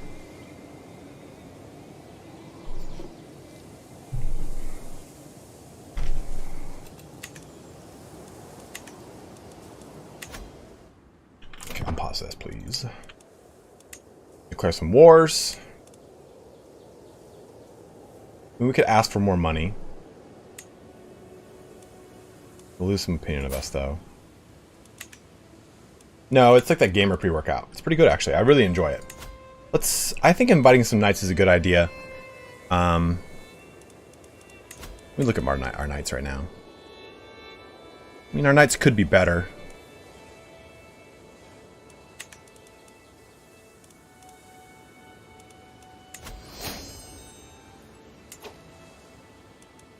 Into the Apulia. What's up, David Renau? How are you doing, dude? We'll get some more knights, and I know I gotta watch that Dune trailer.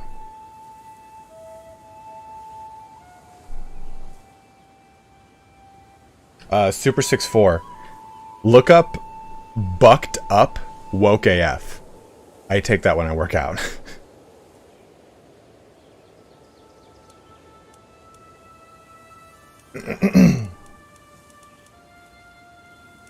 I guess, yeah, we could ask this guy. I just don't really want to lose a ton of opinion with the Pope. He's 60 already, Jesus. Alright, so we'll ask for gold. We'll spend 250.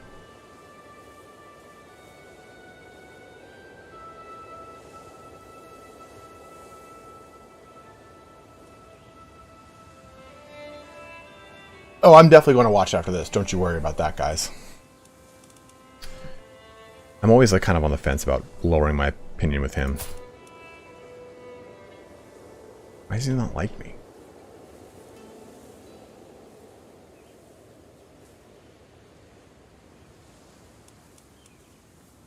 I don't know, Aradam. Because if I don't lose opinion with him, I can use it for divorces. I mean, I don't think I'm going to be having more kids, unfortunately.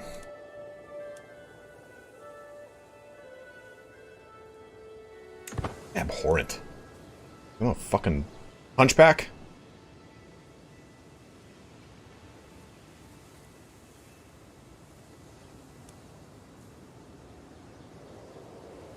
So, at 47, I don't think she can produce any more kids.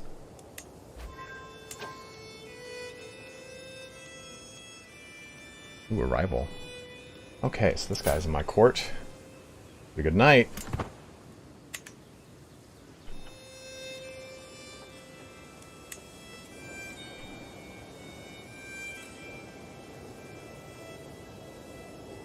Yeah, David, he's really awesome.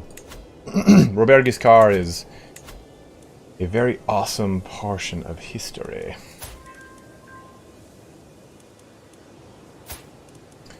so this guy has got 16 prowess. Novice hunter. He's guided warrior though, and he is Persian. Shari.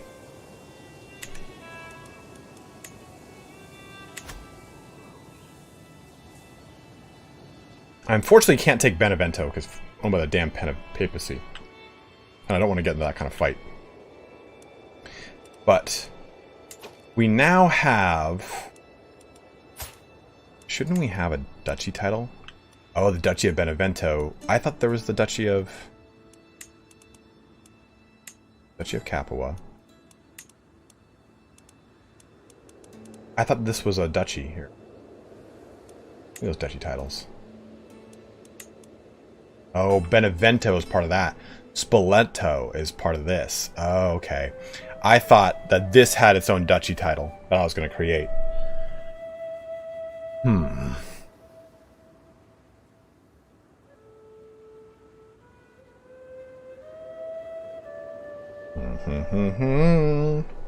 Matthias Winther, the Emperor of Scandinavia, salutes you. Thank you very much, man. 100 Swedish kronu. That's the Swedish kronu, right? Thank you very, very much, man. You can change the music by getting into certain situations.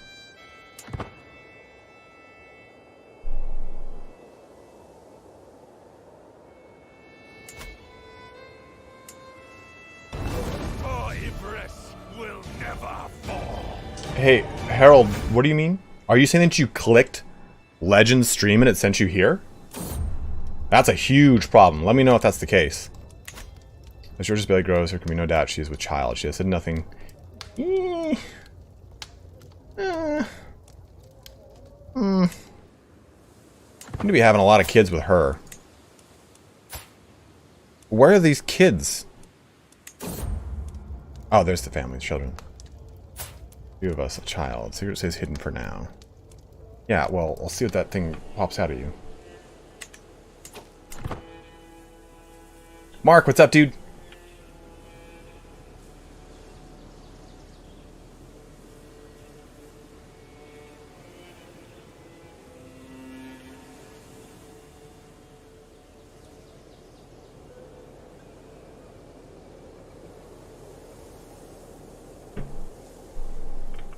Well, let's progress a little bit more. Oh, okay. I was, man, that's because someone else said that too.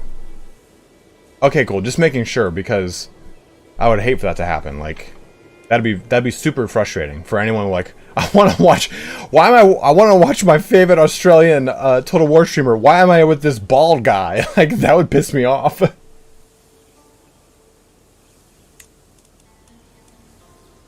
Let's host a feast. It's expensive. Maybe not. It's a little too expensive. Richard of Apulia, Richard of Apulia is kind of a pain in the ass, but I think once you get it, it's good. I think the best way to do it is as soon as Matilda declares war, just surrender the territory, dude. Don't hold on to it. I just now took that territory back, and we're what, 60? We're 30 years into our game.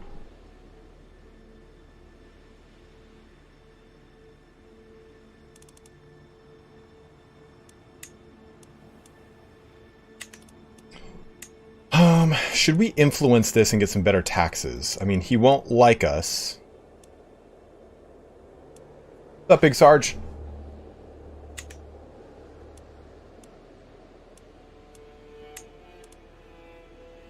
I don't like this guy. He's training. He's doing foreign affairs. He's doing that.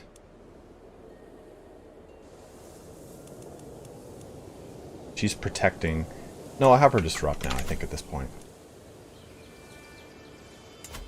And this is going better. There's some Pandolf is more likely to receive a good education due to Queen Alex's tutelage. Damn right, dude. I mean, she might not have produced the best heirs. I'm not gonna lie, guys. But, gotta say, she is a powerhouse.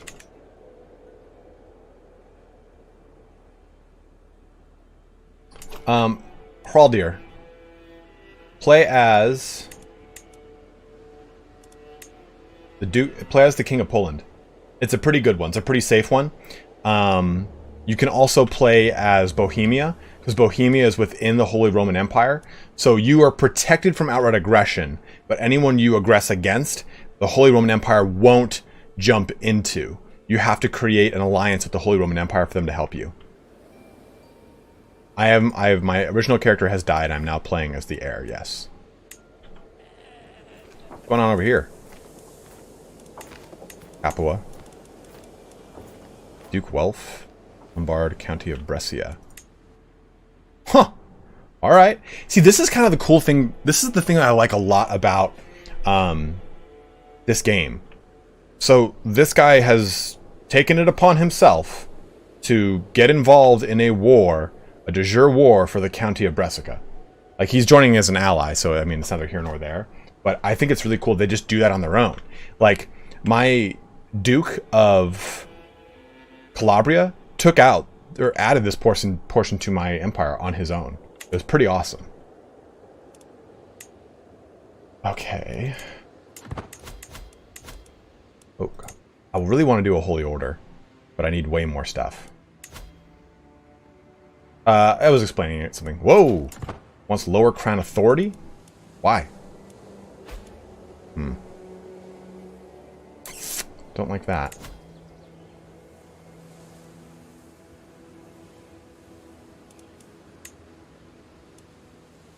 Hereditary rule. It's gonna take 17 years. Ephraim, what's up, dude? Is there any way to confederate a kingdom such as Tuscany without having to slug it out for every single county? Yes, you can take Tuscany easily by becoming the king of Romagna, just getting the higher title.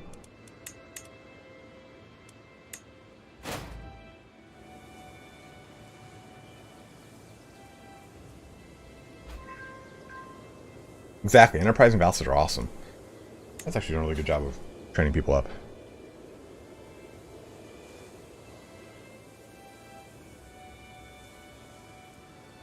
So we got some stuff here. Okay, available Dynasty Legacy. So let's take a look here. I'm saving this because I want to do a Legacy Dynasty...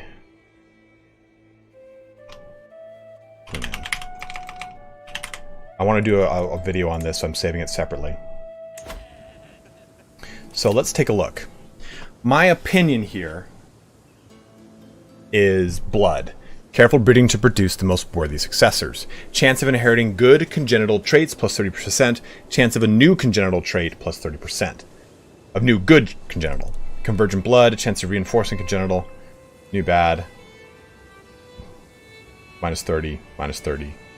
Now, someone said that there is a way to remove Hunchback.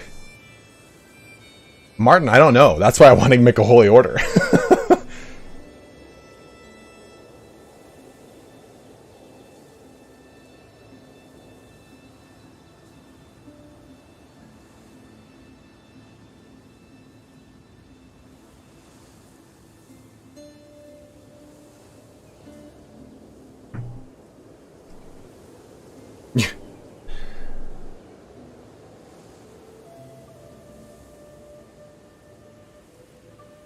Thanks, Clan. Always good to see you too, Glenn Hawkins. Love you, dude. You found the Holy Order, you become its patron. That's what I want. I want to do that.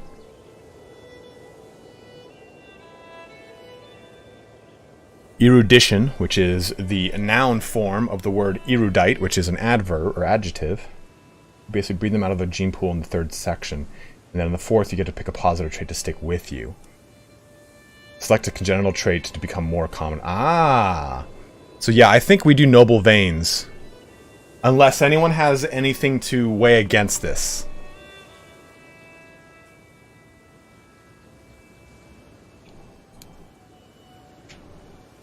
Might impact your collection of hunchbacks, though. You're damn right, Matthias. Mostly fair. Popular opinion plus 5.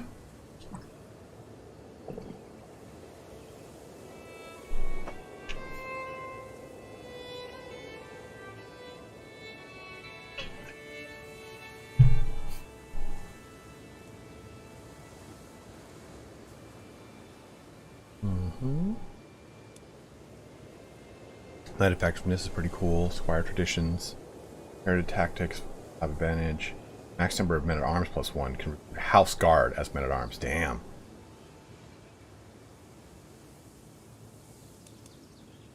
Courtier and guest opinion +10. Better guests will be attracted. Monthly piety. Monthly learning lifestyle experience. Clergy opinion. Base progress and counselor impact. That's okay. They've got to worry about elder children if they don't got the hunch.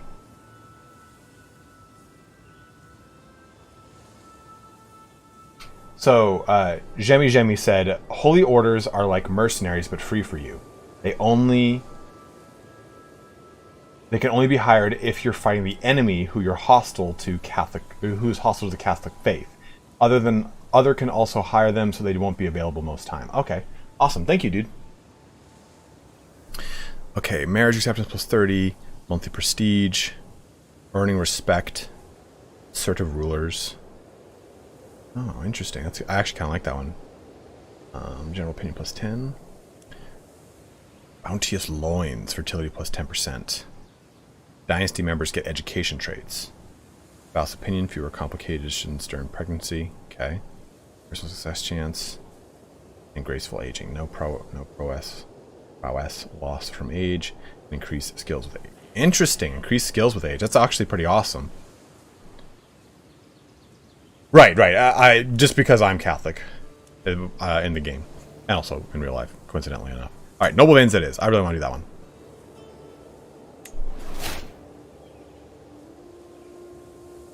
Your dynasty has unlocked Noble Veins.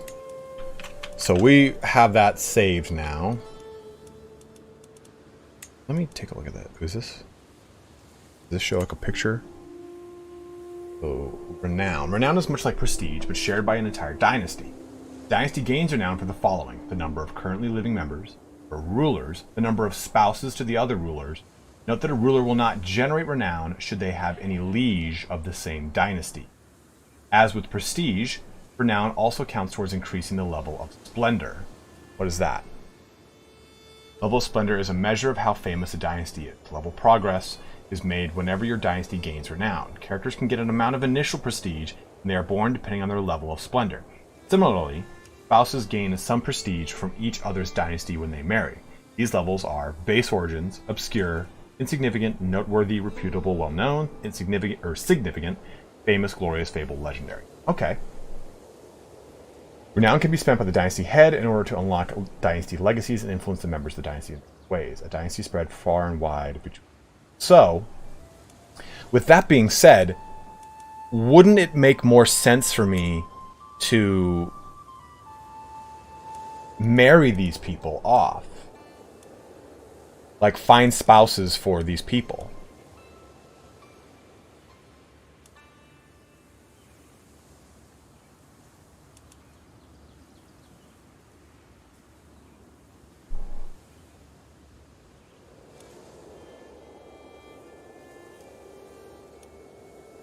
King Robert.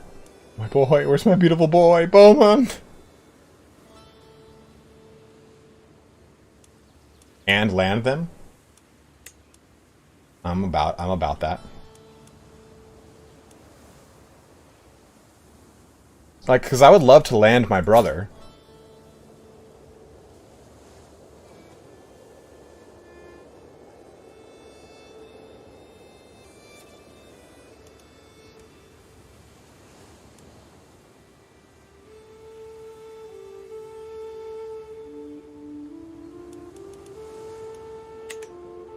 I mean, so I only have 40 living members in my 67-member household.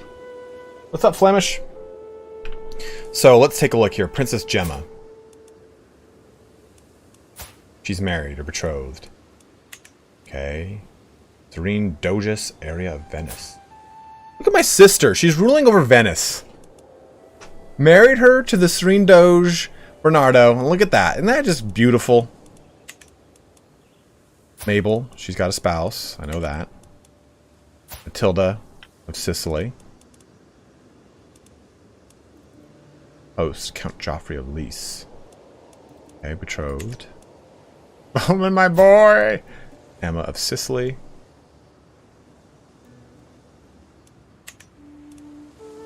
Pooping, not really pooping babies, but she's got a child. Child kind of sucks.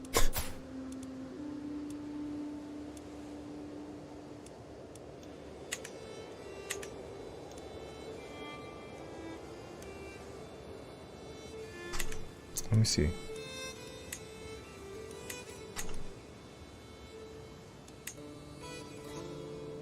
If you... Oh, up here? Found one. Ah, one king by marriage, 2 counts by marriage. Got it, okay.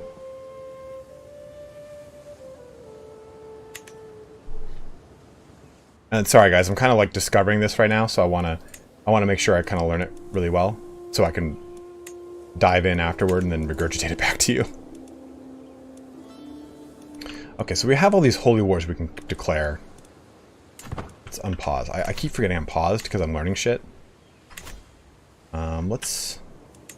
So I think here in Salerno, I want to make a duchy building.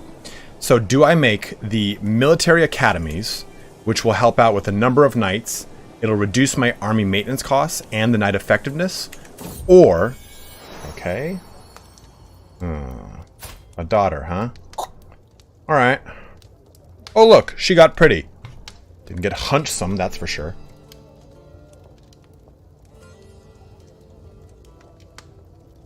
Buona.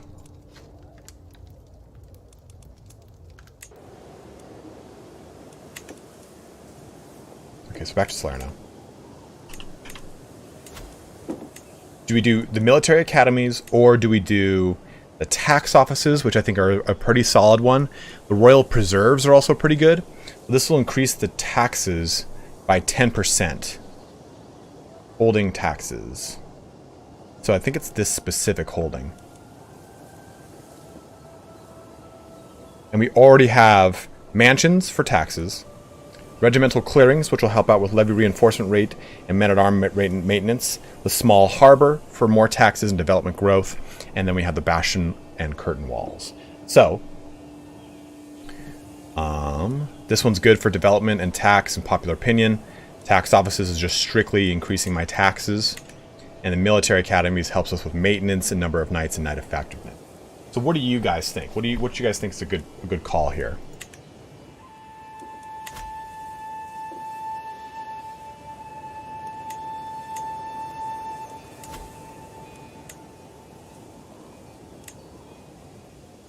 All your holdings in the duchy. You're right. Thank you, Daria.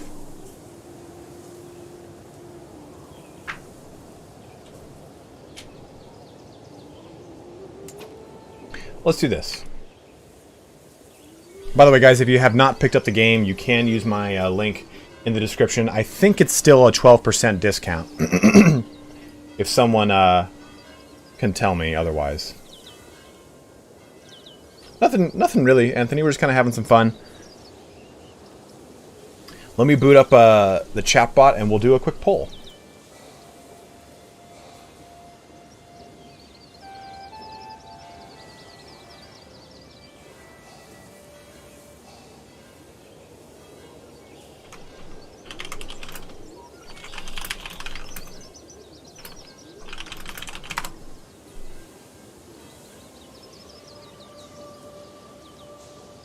Okay. Oh, stop.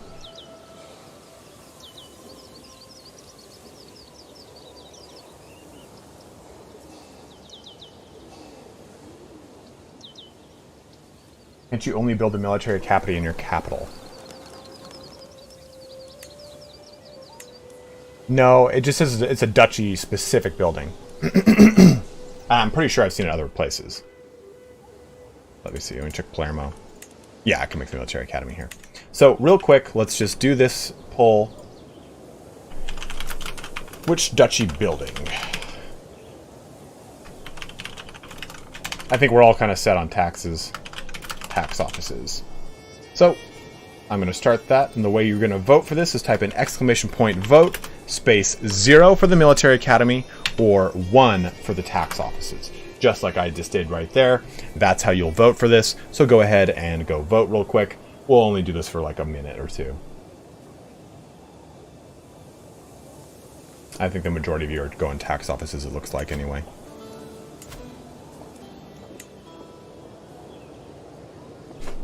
I mean, my personal opinion, like I said, is with the military academies, but...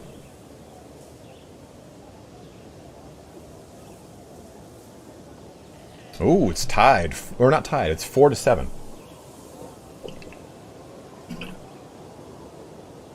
Five to 8, pretty neck and neck.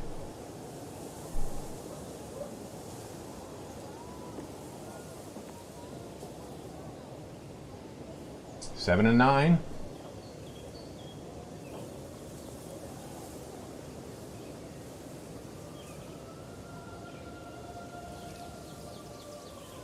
Nine and 10.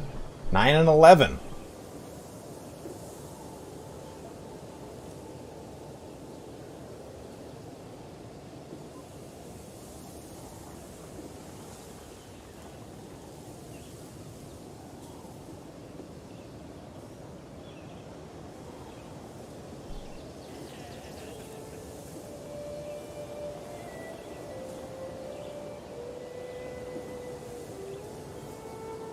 Okay.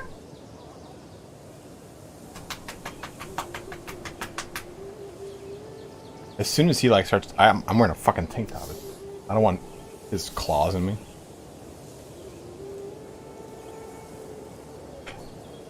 Buddy.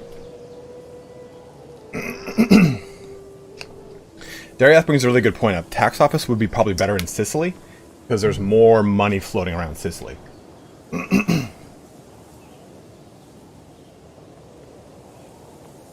I think we're going to have to develop a holding that is strictly military. Someone said, how are you going to defend your kingdom with less troops? I think we need to make Salerno. Oh, never mind, maybe not Salerno.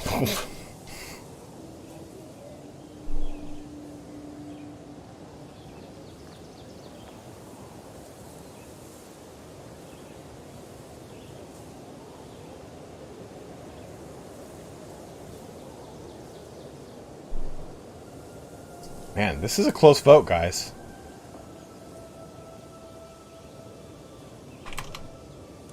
Honestly, I don't know, Asius. Oh, Jade, what happened?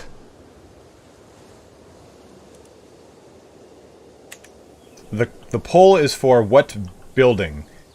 It's vote 0 for military academy or vote 1 for tax offices.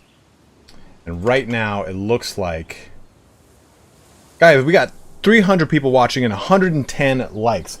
Pump those like buttons up, turn it blue, press the little thumb. It helps out any content creator you guys are watching. So please, please, please. Go ahead. If you want to vote, you have to type 0 vote like that. 0 is for the military building. David, yes, that's why I'm trying to do this over here at Salerno.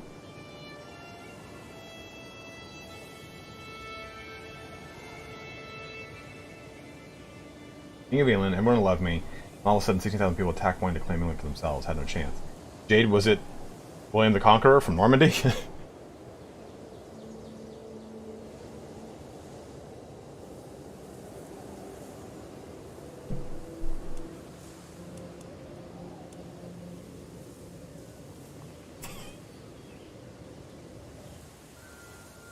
Alright. I mean, right now... Here's my thought. I'm going to take Palermo, because the vote's even, pretty much. You have an extra castle. But I don't really know how... so let's say I did this. What is this? I don't know what building a castle does. Does building a castle the same as this castle in Salerno?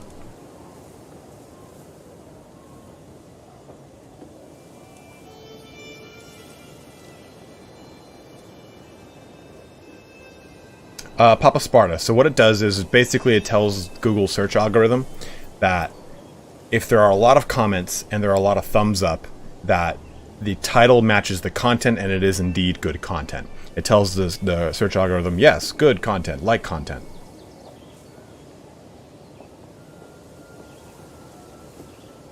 Okay, so it's just like the one in Salerno. Okay. We'll stop. Pull. We're going to do a military academy here. It's tied 17 to 17. So what we're going to do is, while we do have a lot of really great stuff, we're going to do the military academy. And what we'll do down here in Palermo, which is the other title we have, and that's the title that is going to... Oh, Prince of Tyrion will become the Prince of Sicily, it looks like. Well, we might move our capital, who knows what we do. But I think for right now, Salerno or Palermo will be where we'll build the tax offices, and we'll try to kind of make this our economical hub. And Gregenti, you can only do it in the capital of the duchy, that's right.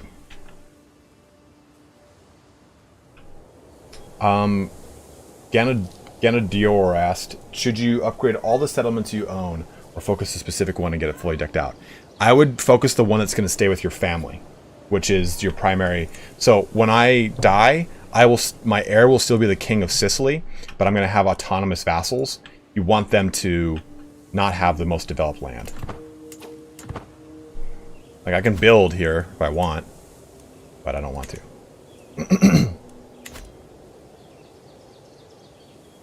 Alright, Anthony, thanks for jumping in, dude. Would you just chill today, bro? What's wrong with you?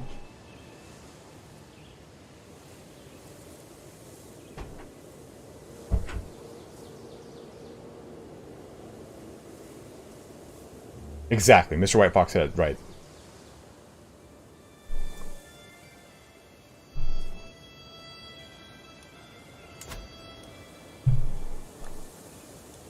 Guild halls, man, I didn't realize how much stuff's here. So in Salerno, though, we can make another holding, which we might do.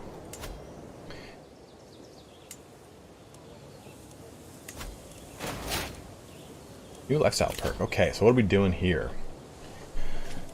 Enticing opportunity. Nice seduction scheme. Subtle desire. Removes the tier difference penalty from your seduction schemes. Removes the incestuous penalty from your seduction schemes. Targeting adults over the age of 19. Jesus Christ.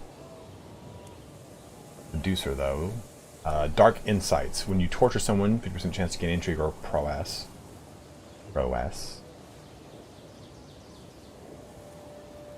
I think truth is relative would be nice. Enables fabricate hook scheme. Find secrets may also fabricate hooks. And we can kind of maybe go down this portion.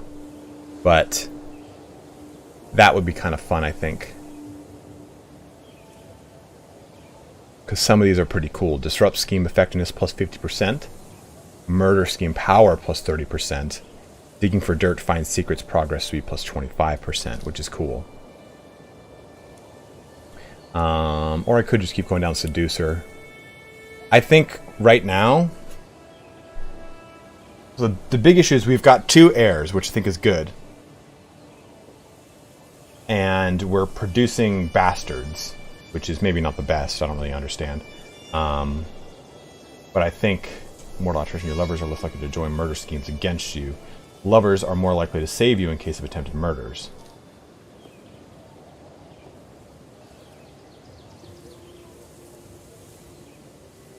Oh, the blackmail one? Well, yeah, let's go with a little... Maybe we go with a little bit of the truth is relative.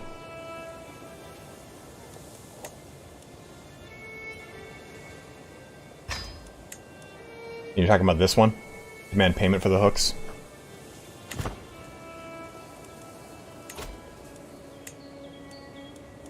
Which we could actually switch to. We could switch over to a wealth focus now. This guy has really just got no good skills.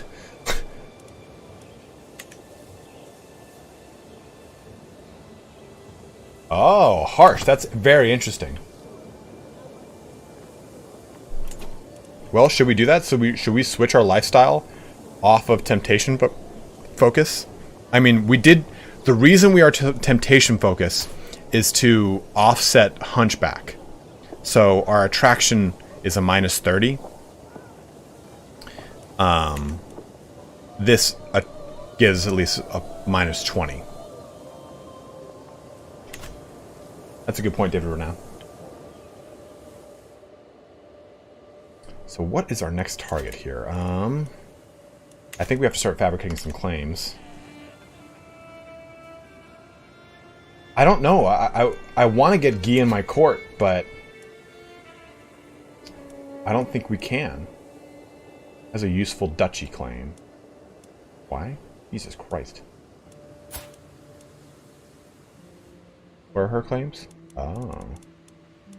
All these Greek claims. That's pretty nice.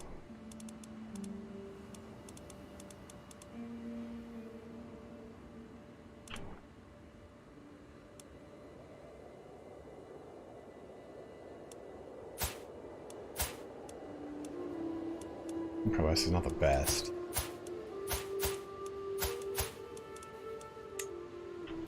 Do I not have any pressed claim? Do I not have any claims on Apulia? I don't have any claims on Apulia. These are my traits. Fickle, arrogant, and greedy. Maybe not the best. But I mean, I could bring this guy into my court. Richard. And I would have claims to Apulia. Which is pretty funny, at least the Duchy of Apulia. And I could also take out... I mean, I could essentially gobble up all of what Abelard has. But Abelard's actually not been as big of a dick as he was a second ago. Duke Jordan needs a little bit more swaying.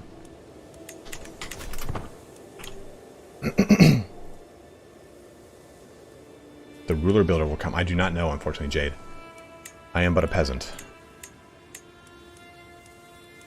Sibylla. Okay, so she can do a little marriage. Good.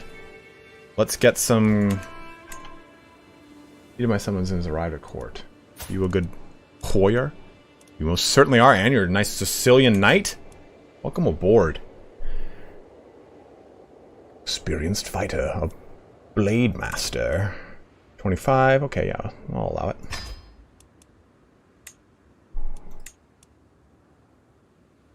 Can't use a courtier's claim against vassal. Okay. Thank you. I did not know that. Let's deal with this little marriage sitch. Get us a... possibly a good... Whoa, what's going on up there, I wonder? Oof.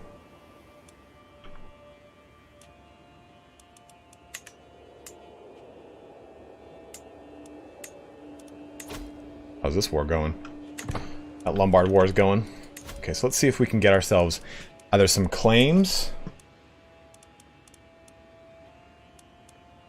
Brandenburg.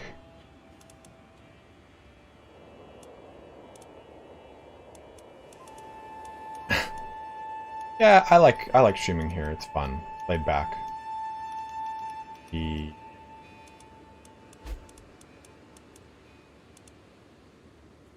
Duchess converted from Norman to Sicilian. That's good.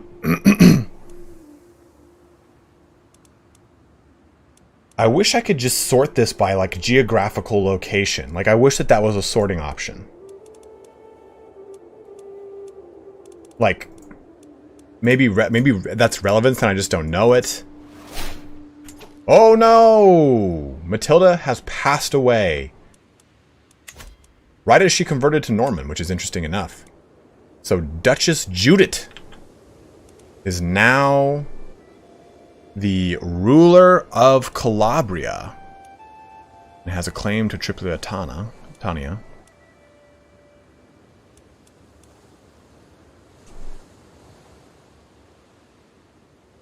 Interesting too, because that should have removed her from this faction, thus dropping that a significant amount. We should keep her in good graces. Her age. Lovely. Culture Sicilian. Even better. This is good. This is good. We're kind of solidifying our little powerhouse here. And maybe we offer Duchess a ward, making her, or someone in her court, the guardian of the chosen child. Maybe we offer her a guardianship. How's about you become a guardian to a hunchback? I could have my wife do it. And she'll accept it. That might be pretty good. And they grow a better relationship, maybe.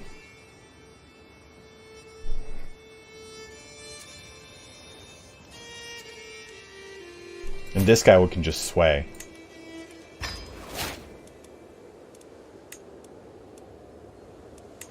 Yeah, maybe we do that. That kind of sounds cool.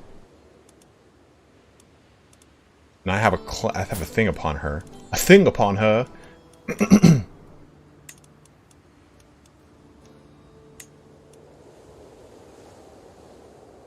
The Crusade started in 1096 AD.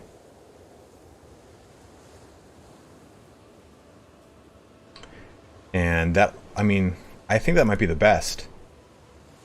Because how old is she? She's 11? Covetous knave. Yeah, you guys, this is a good idea, right? I'm putting together the dots of intrigue that I need to do here.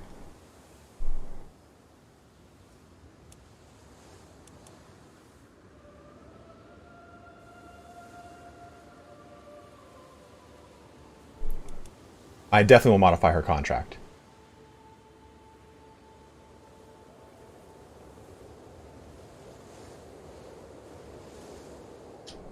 Because we can modify her and William's contract and hopefully get some more goodies of some sort.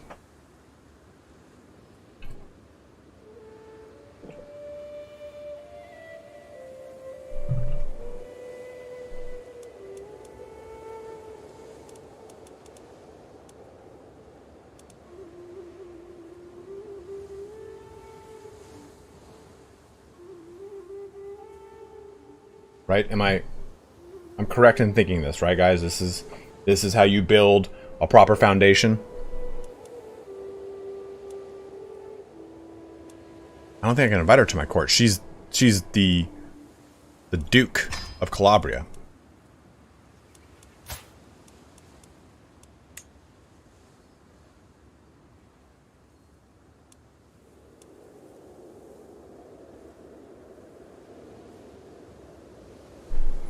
Independence. She'll no longer be your vassal. Hot vassal. Okay. So we can modify some contracts. So Judith is of good opinion with me, and we can get. Ooh, I can't. Oh, she.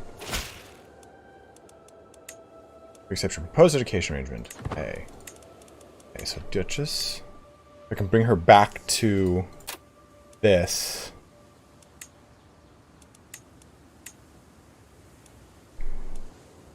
It won't affect her opinion of me. Just bringing this back to normal might be a good situation. March contract text. Vessel army maintenance. Territory dependent advantage. While subject to a March contract, the vassal will receive bonuses to the levy and defensive capabilities. Provides 50% less tax. And interesting. Maybe I just do this then to get her levies back up. Or I do that to get her income up. I don't think it's worth it. What's a sanctioned war declaration? How does that work?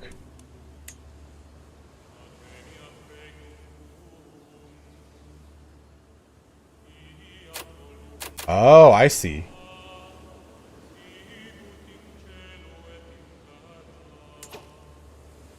So, how does the sanctioned war declaration work here? So it says, the vassal can declare war regardless of the liege's crown authority. The vassal pays 50% less for casus belli within the realm. The vassal does not have to spend a hook if their liege's crown authority prevents them from waging war. This special treatment also makes it easier for the vassal to declare war inside the realm, reducing the cost by 50%. Is that... I mean, that feels positive, because that's what he did before. Because her grandfather declared war down here and gobbled up this territory. So... I should want to do this on a trusted vassal, correct? Because this gives them the ability to use their levies and everything to expand. So basically this is like saying, I trust you so much, vassal, go to war.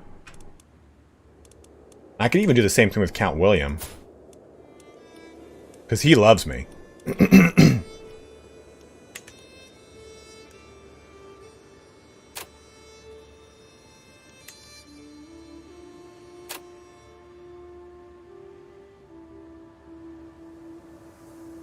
Do it for people whose titles you would stand to inherit. Okay, so let's do this one then. So let's increase her levies to normal, use a hook, and sanction her. So that'll increase her overall opinion of me, but we'll also get the levies back to normal, which they were up from low. And it looks like... Oh, Constantine does not like me. He's my cousin. But all of her siblings do. And we could probably arrange a marriage.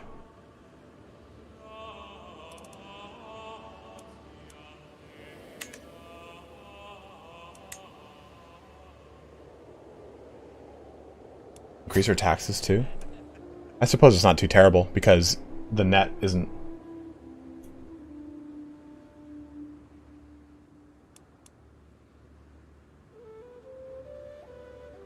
Okay, let's do that. Let's try that. I'm going to see what it does. A lot of this is also learning. That's why we're not on Iron Man, to get an idea of how to do this when we do play on Iron Man. So for this guy, he likes me. His children like me. They're of my dynasty. So would it make sense then, use a hook, give him the sanction to do as he so pleases, and increase, maybe not both. I can increase at least his taxes.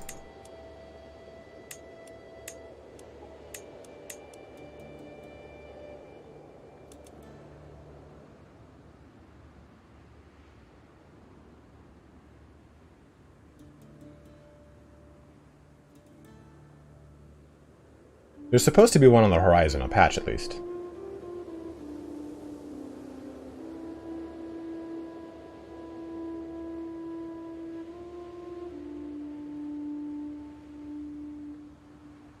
Yeah.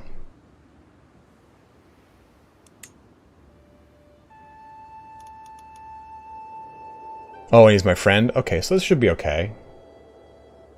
Don't want him to, like, rally against me. Okay, so... we'll go with this. What is this? An rightful liege? Yeah, because we hadn't got the Benevento. Okay. We've gotten that. Let's do Sibylla's marriage too. Unpause the game. Let it go. I wanted to kind of...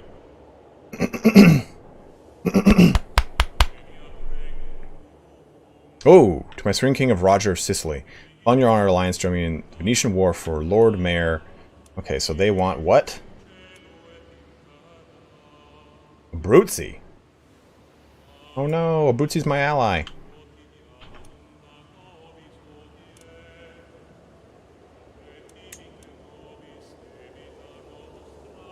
Hmm. 19. They're getting depleted. Excuse me.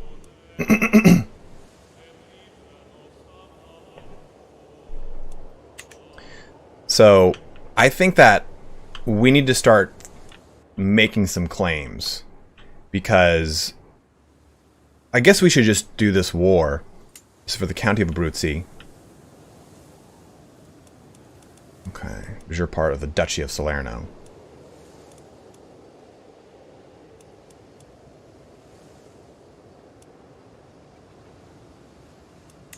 I can't take Venice.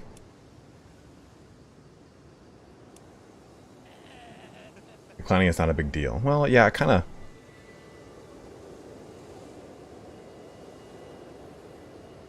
Yeah, I kind of don't want to do that.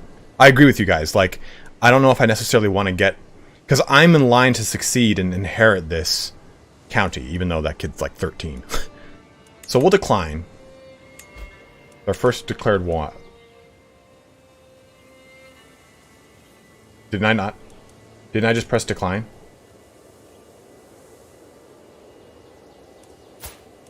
Didn't I just press decline? Alright, whatever. Guess we're not doing that. Shit.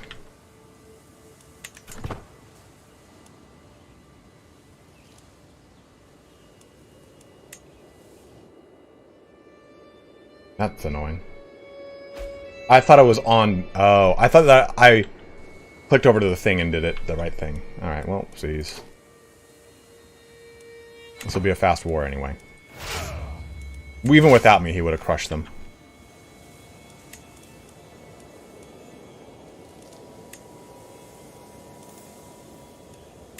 I thought that... because I clicked on decline, I thought I was like, oh, okay, accept decline. Oh, my bad. Oopsies. The only way to learn.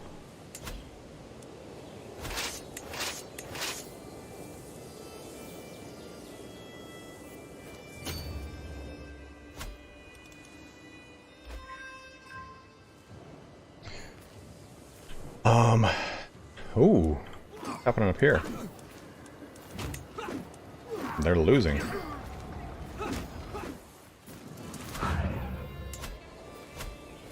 So I wonder then...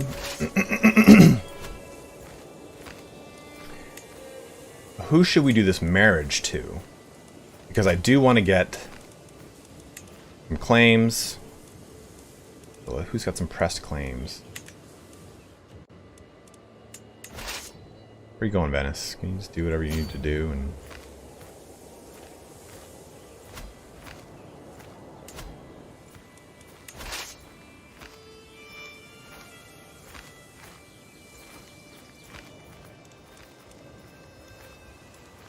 Company of the Bull.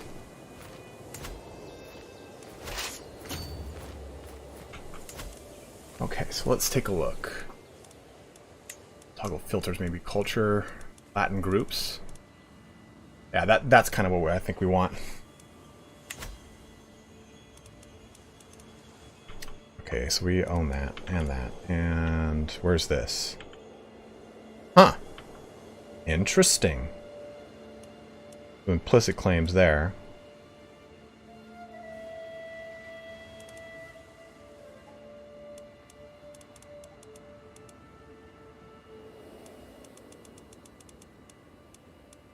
Over there. Lease. Here's the following titles. Okay, Syracuse has got a small harbor. Nice. Slow! Puddin' pants. So this is what? This is my sister.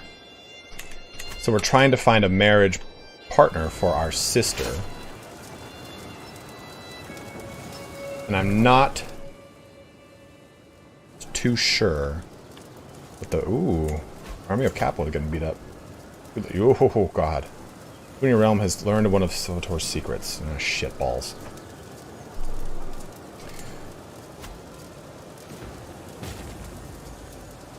Names are good in matrilineal. Okay. So then maybe we take a look at this again. Sibylla, matrilineal.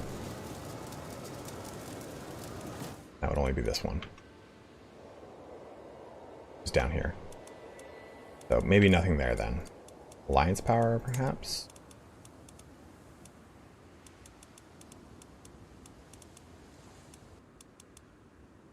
Looney's up there. Not a bad one, I suppose.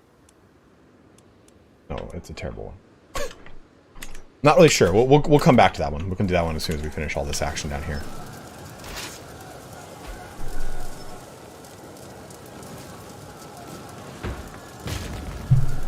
Why?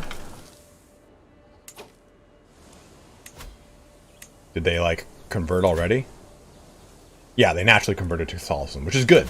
So, we'll use that time to claim Tirreno. Or maybe Spolento itself. The capital of Spolento might be a good call. Because if we claim the capital of Spolento, that then means that we can create the Duchy of Spolento and get the whole thing going, right? Or do we have to have a certain... Do we have to, like, have 2 of the 3 holdings, or a higher percentage of the holdings?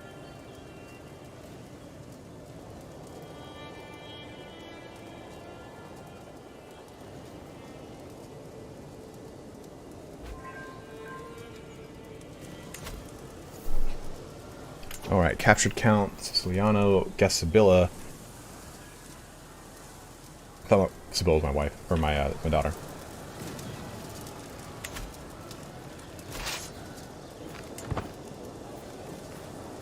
What's my bishop's skill?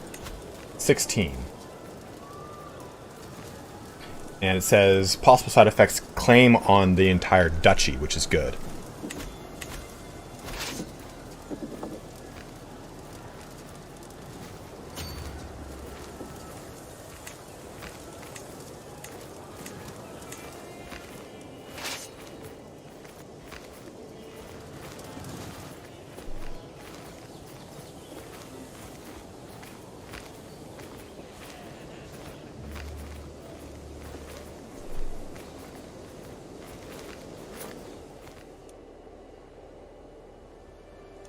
So you're saying to fabricate a claim across on the entire onto the Duchy of Venice? Oh, Firenze. Yeah. So here's a question then, Darioth. I've done that, but why do Firenze itself, and why not build in a line towards it? Like, why try to jump the gun over there and go right for that portion?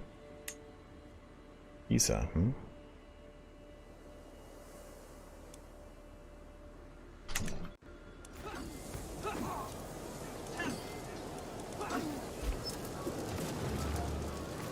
100%. They can end that whenever they want. All right.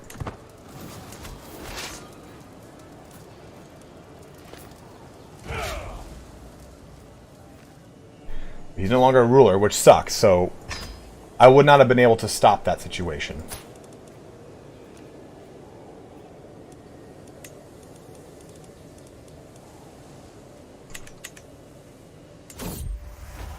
Uh-oh. Tonight, for the dozenth time, I find myself lounging next to the guttering fire with Irene. Oh man, she's got a look about her. Her company just feels so natural, so easy, like she has been staying in Salerno for years instead of weeks. If only Irene agreed to stay permanently, then these long, lazy evenings could last forever. Of course, with the right nudge. Who is she? She has all these claims over here. Well, hospitable I can. You lay with Irene. You go closer to forming an intimate relationship with Irene. She joins your court. Okay. Just ask and I'll fetch the moon itself. Joins your court, gets a weak hook on you. No, I don't want that. A toast. A toast. Define if transient company. How many duchy titles does the Duchess of Firenze have? Let's take a look. She's got the Duchy of Tuscany, the Duchy of Spoleto, and then the Duchy of Apulia.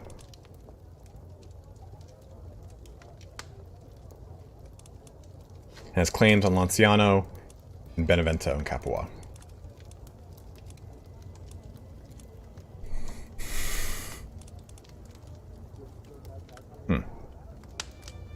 Interesting.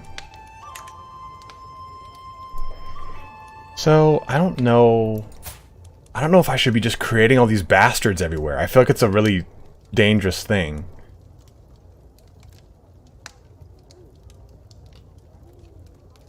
Oh, Mr. White Fox. Okay, thank you. But the problem with that, though, is if I'm king of France, or Firenze, and I'm king of Sicily, I've got 2 king titles, and those kingships will transfer down to 2 individual sons. I think either a toast is fine, or I try to make her my... You lay with her, so there's a chance I could have another child. 74% chance here. Do we go with that, or we just go with the toast?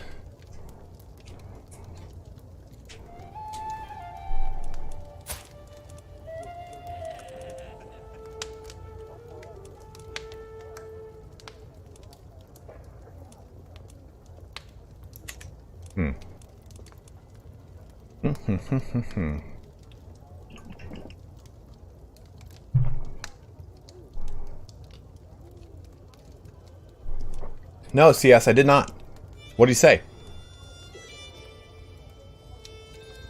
Yeah, guys. CDN the Third was watching one of my my streams on one of my videos on stream. It's fucking hilarious, by the way. Ah, you can build a adventure for your kingdom. The candidates you get to. Okay. We'll go with the lower stress, I think. We're still, like I said, we're still young. We don't want to manage stress too much right now.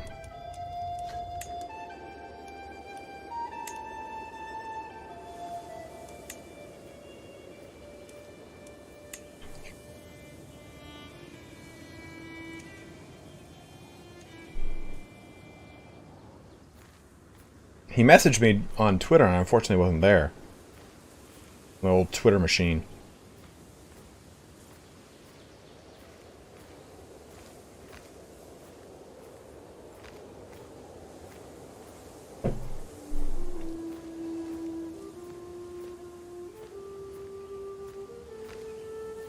Oh no!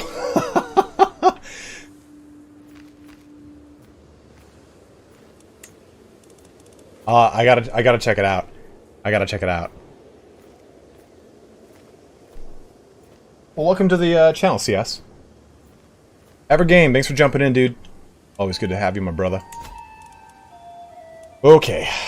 Maybe we go on another pilgrimage, too, to get more piety, poppity, poopity.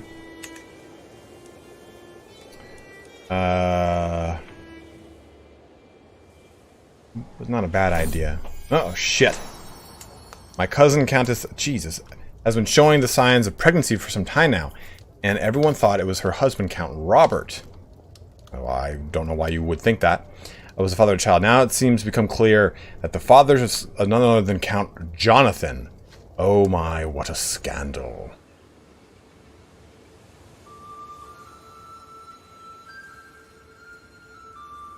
Yeah, when I went back to the stream that CDN did for, or C's did of just the whole thing, of his beginning of Crusader Kings, I ended up just watching the whole thing. It was so entertaining. He also has that like really funny East Coast persona. Like, oh fuck guys, this guy over here with the thing, he's coming for us, fuck bro, fuck. I have tons of family like that. We could do a quick little ditty here. You can lawfully imprison Countess Adelaide. Why would I want to do that? Of Messina.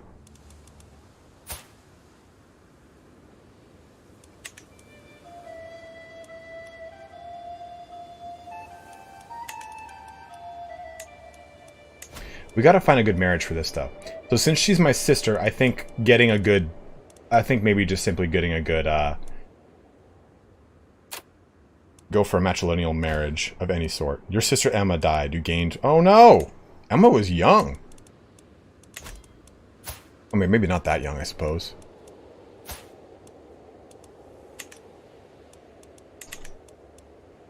So let's do this. Let me pause while we look at all this crap.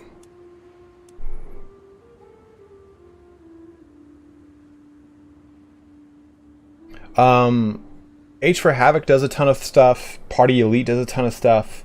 Lionheart does. So there are plenty of options. Just kind of depends on what kind of streamer you like. Like I'm pretty crude, and I don't think a lot of streamers like cuss as much as I do and stuff like that. Like I'm perfectly fine with saying stuff like, "Why don't you just five-finger fuck me?" So I don't think a lot of them like that.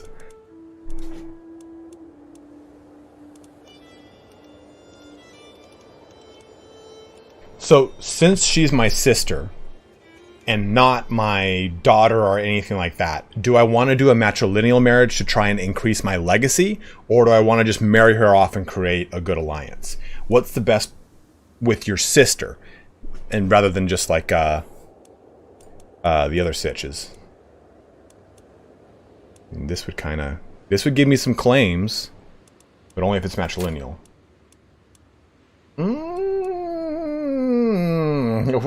Oh, a lisp. How decadent of you.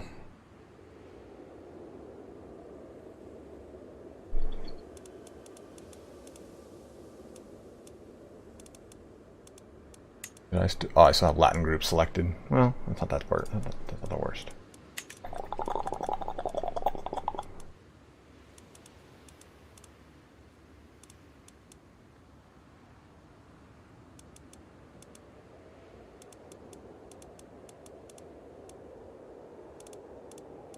Well, this is a sister, Corny. This is not a daughter, or this is not anyone that's going to be in my direct ruling family, more or less.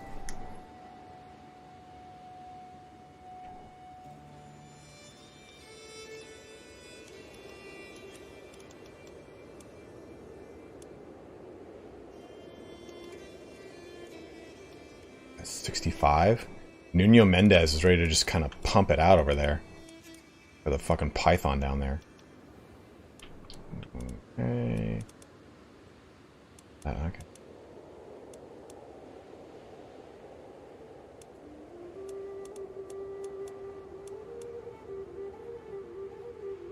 Son of a bear.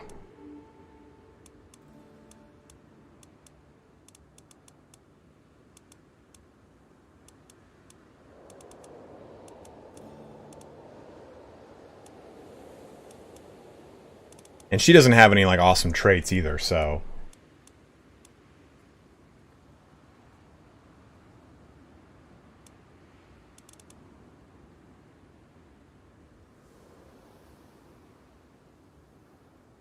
Okay, so maybe we just go normal.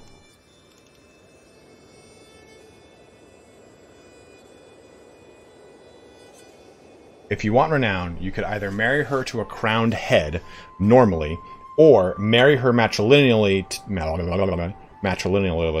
to someone with claims and then press them. Got it. Okay. Thank you, Darioth. Darioth is the bro, man. Darioth, Ali, Darth, who's not here right now, I don't think anymore. Thank you guys a lot for helping me with a lot of these situations. That is good to know. Well, I could press these claims. And I can look at people with anyone that's a ruler. That would give me an alliance. And City of Anaconda. Where is this? Oh.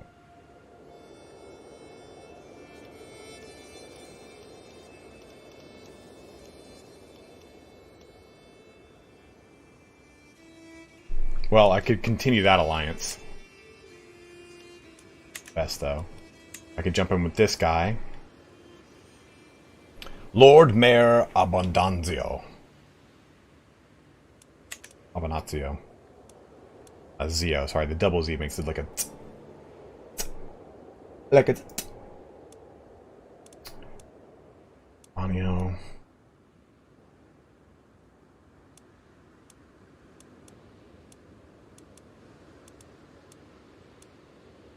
What was that? What the hell is it? Oh, shit! Zest. Fuck.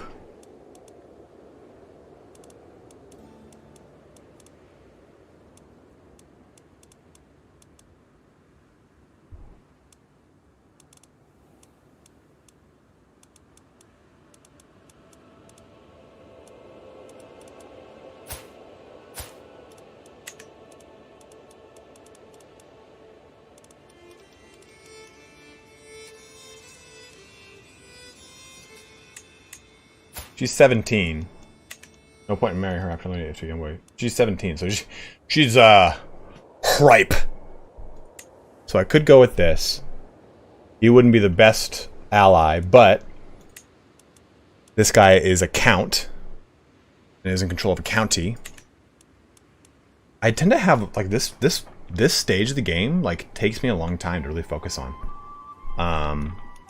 Or Arias said, marry her matrimony to someone with claims and then press them. And that's the other chance here is this one. All, no alliances, and with pressed claims.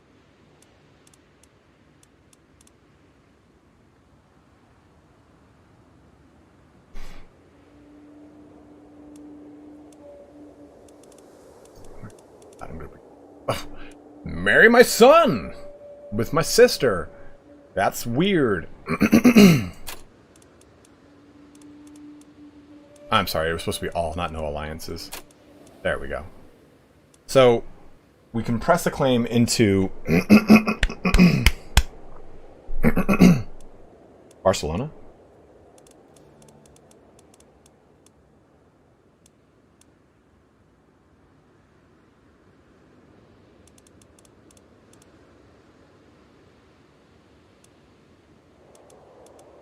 This one right here? Ooh.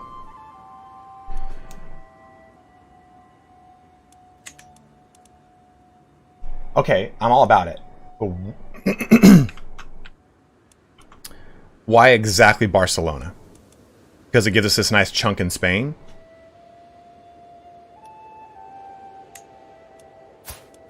He's unlanded. But it gives me all these claims for my children in my dynasty is what we're saying here. Dude, that's old spouse, bro.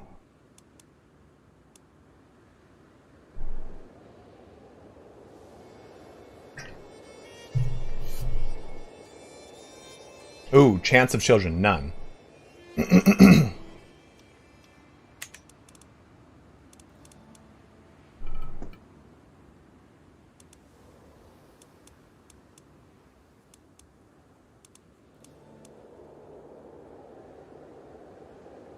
He's a bit old for sure.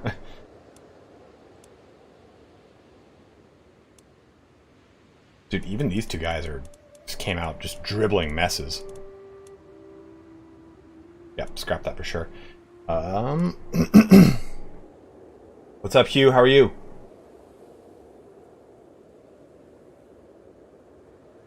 Regrets? You're nice regrets. I hope you have no regrets, bro.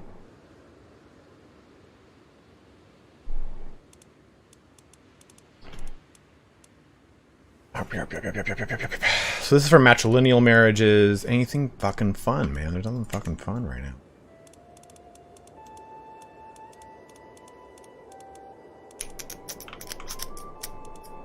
I don't really need these claims to these duchies.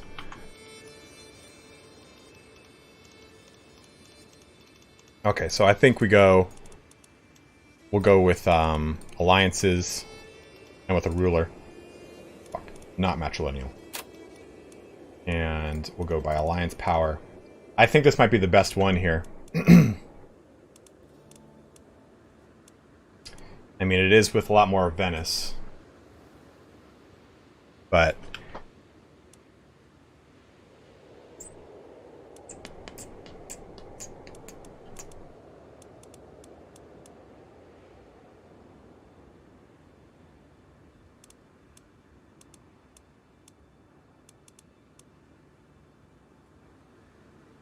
he's 58.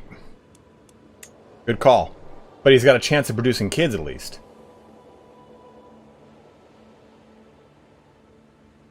Medium chance at least. I mean, he is older. Good call on that, Ross. I didn't even look at that. Sort by prestige gain. Oh. Ooh, I can get a bunch of claims to Croatia. That's kind of interesting. And I get County of Charso as an ally.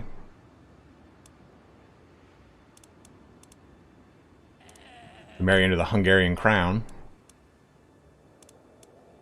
Ooh. All these Lombards.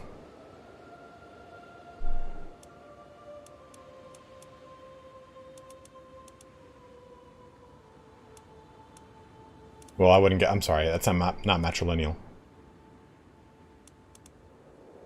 Why do you have nice regrets, man?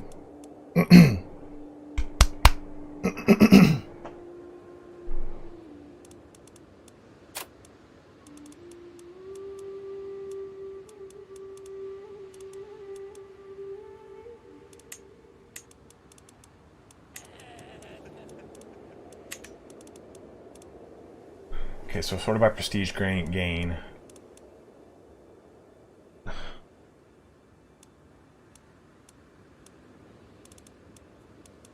There. Bisbee. Ari. I'm crazy here. Damn it, man. Marseille.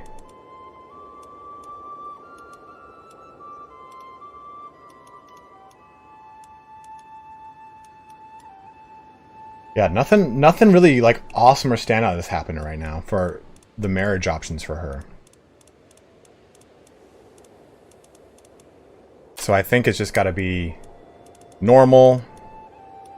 We'll go for a ruler of some sort. And I'll just choose someone that at least get... I think this guy might be the best call here. It does create this alliance with Venice a little bit better. But...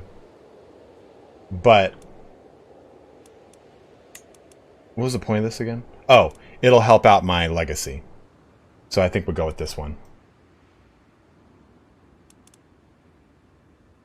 Yeah, I agree with you, Corny. Betrothing is the way to go. Let's go with this.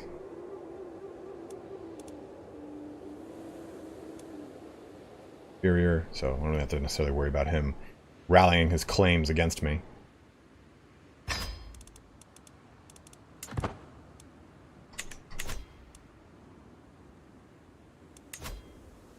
I can. If he does die, the alliance is gone. Correct. Beneficial deal. Alliance form. Perfect. Beneficial deal. Deal. Okay, good. Hey, Cool Blue North. Thanks, man. Love to have you aboard the team, brother. The family. Alright, those dreaming expressions and wistful sighs can only mean one thing. My sister and friend Matilda is longing for romance. Aren't you married? Oh, the son of Duke Abelard. I fucking hate that guy. Is this guy not of age yet? Matilda is hankin'. Matilda might become the lover of a match of my choice. Must focus on my own marriage.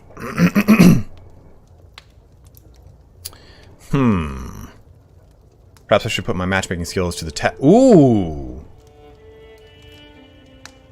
I could try to hook her up with a lover, and then it gives me hooks on that situation when this guy goes to rule in his father's stead. Who, I don't even understand how he's alive. He's just a jerk.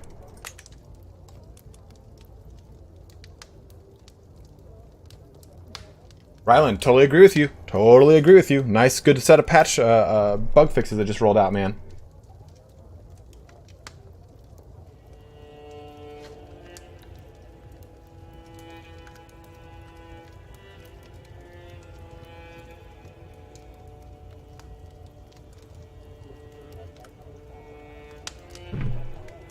Okay, I don't really need much better opinion with Aslug.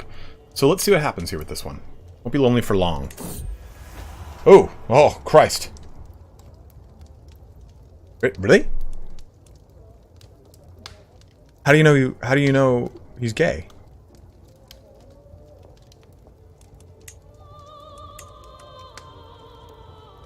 Her betrothed husband is also gay. Does that say it on here? Am I blind? Ah! There it is. Isn't that a life trait? I mean, that should at least put you like 5 more in diplomacy, 8 more in stewardship, like, and also just be jacked. That's kind of like, that's the shtick, right? In order to find Matilda's perfect match, I must know more about her preferences. By discreetly observing her interactions at court, I could get a glimpse of her innermost desires. Before I get started, I should have a theory in place. What do I think Matilda would want in a partner? Ooh, so I gotta look at her thing. She's a rapacious atheist. Wow. A kindred heart, a personality to match her own. Most people, especially those who are empathetic and kind, prefer partners with a similar personality to their own. If my assumption is wrong, I can assume Matilda prefers attractiveness or power. And she is greedy, cynical, and fickle. Attractiveness of either body or temperament. Lustful, arrogant, or attractive people tend to prefer partners who are good-looking, friendly, daring, or flirtatious. If my assumption is wrong, I assume Matilda prefers a matching personality or power. So lustful, arrogant, or attractive. She's greedy, cynical, and fickle. Predict. That's the self-interest of others above all else, and greedy. Power and influence is the last one. People who desire wealth and success. So I think it's wealth and success. Tend to prefer power because she is cynical and she's greedy. Yeah, let's give her that power. She wants that power. Alright, power and influence.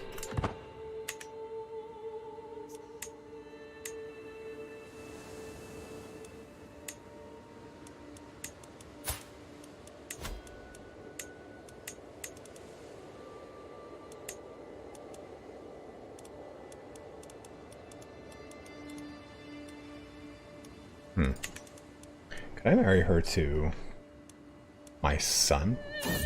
I could. Interesting. I have observed Matilda for some time now, and my conclusion is certain. As I guessed, she prefers the company of the most influential lords and ladies at court. Now that I'm a little more acquainted with Matilda's desires, I've made a list of potential matches. Who would suit my sister and friend best?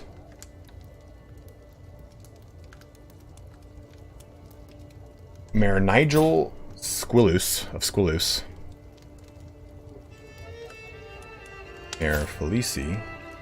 He's one-legged, huh? Or the Archbishop.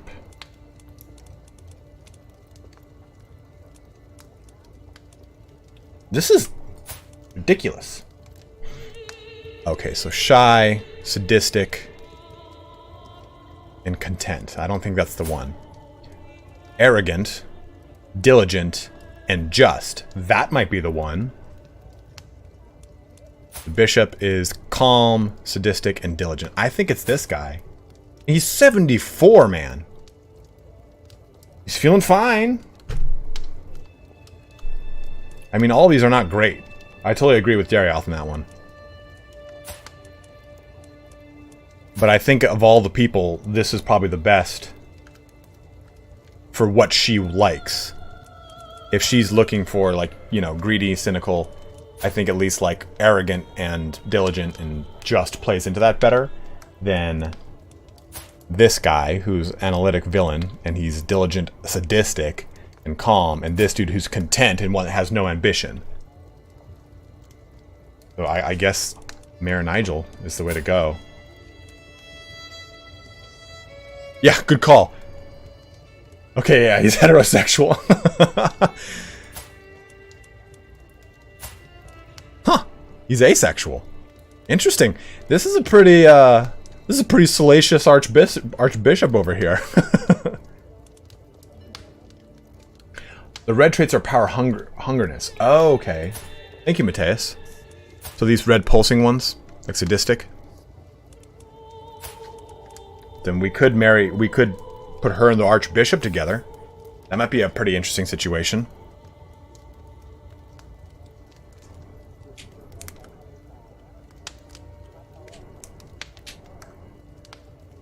Oh, sinful. That's right. That's right.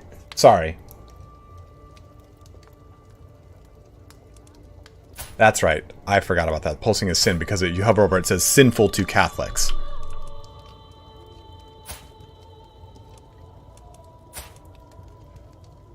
Let's go with this guy. I think Mayor Nigel, he's old as hell, but my gut says this.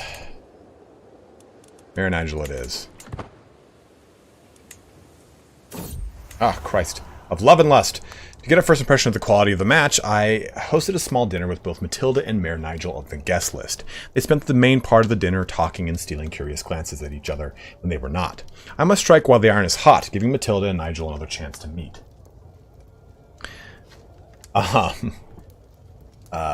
This time I will arrange something more exciting, an opportunity for them to share a common interest. A merry dance. Speaking of an activity which both Matilda and Nigel will find familiar and enjoyed based both on their skills. How am I supposed to know that one? This is fucked up, man. Dude, she's like martial as fuck. I should pick an activity. A thrilling hunt. Do you have hunt as part of your crap? I mean, they're both kind of like warriors. A trip to inspect the local infrastructure. And a poetry night. I assume that this is learning. This is martial. This is steward. I mean, they both have decent martial skills. So maybe a thrilling hunt is the best one.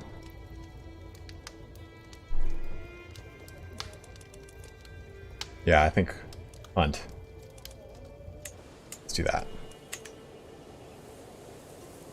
Shit, man. It's fucking hog wild, dude. I'm over here like Mr. Dating App. Yeah, you just swipe right on my hinge and I'll just step you every step of the way through our date before we actually go on the date. Uh-oh. I suspect most Matilda were accustomed hunters, as comfortable on horseback as on the ground. They looked like they enjoyed themselves, and I overheard Nigel giving Matilda a very fine compliment on her bowmanship. I had hoped my little venture would improve Matilda's mood, but had not expected to see the results so quickly. Unless I am an awful judge of character, there is certainly something going on between these two. I am a terrible judge of character, as the last 3 of my relationships have been an absolute mockery. So, I don't know what to say about that one. Understands desires. Like you do. Perfect. Oh, another intrigue one here, huh? Alright, so let's save this. We're going to go ahead and... Hey, Pex, what's up, dude? Ooh, this isn't good over here, by the way. Oh, crap. They're losing this war, and this is for County of Brescia. Brescia. Brescia. Yes, of course. Let's do this perk, and we'll save again, and then we're going to go ahead and shut the stream down again, or for the day. We'll be streaming again this weekend. I got something really fun planned for a Tuesday stream, because we got a costume coming in on Monday. Excuse me, guys. Let's see, Murder Scheme plus 30%, which I kind of I'm very down for. Court of Shadows, Disrupt Scheme Effectiveness plus 50%, and Digging for Dirt, Find Secrets Progress Speed plus 25%.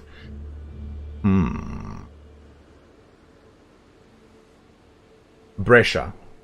Okay, thank you guys. Sorry about that. Brescia. Okay, Brescia, okay. We've got Enticing Opportunity, though. Seduction Scheme Power. Subtle Desire removes the tier difficulty penalty from seduction schemes. Remove the incestuous penalty from seduction schemes. Okay. I kind of like this Disrupt Scheme's effectiveness. But I also really like this murder scheme. I feel like we might have to do some murders. Because if we take a look at this, since we're paused, Abruzzi...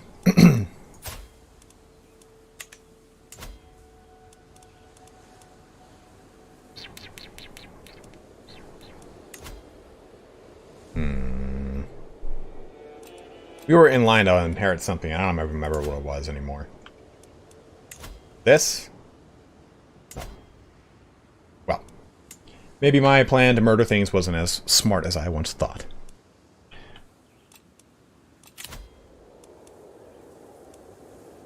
What's the next one after this, though? Enables the abduction scheme. Imprison its targets. A secret scheme based on intrigue that can recruit agents. A successful abduction scheme will result in the scheme target being imprisoned by the scheme owner. Damn. Prepared for anything. Enemy hostile success chance and quarters against you -10. A job done right. Hostile schemes. Okay, so if you pretty much stack these two together, isn't that a 55% chance increase? There's a 30% for a murder scheme, then a 25% more because it's a hostile scheme. But twice schemed. Max hostile schemes +1. Ooh! That's pretty cool. Ear tax? Holy shit. Okay, you know... Let's go ahead and roll these credits.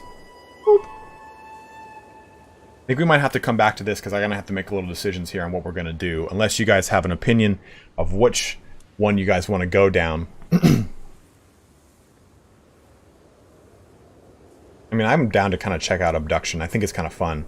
Find secrets progress speed plus 25% too is pretty nice. So,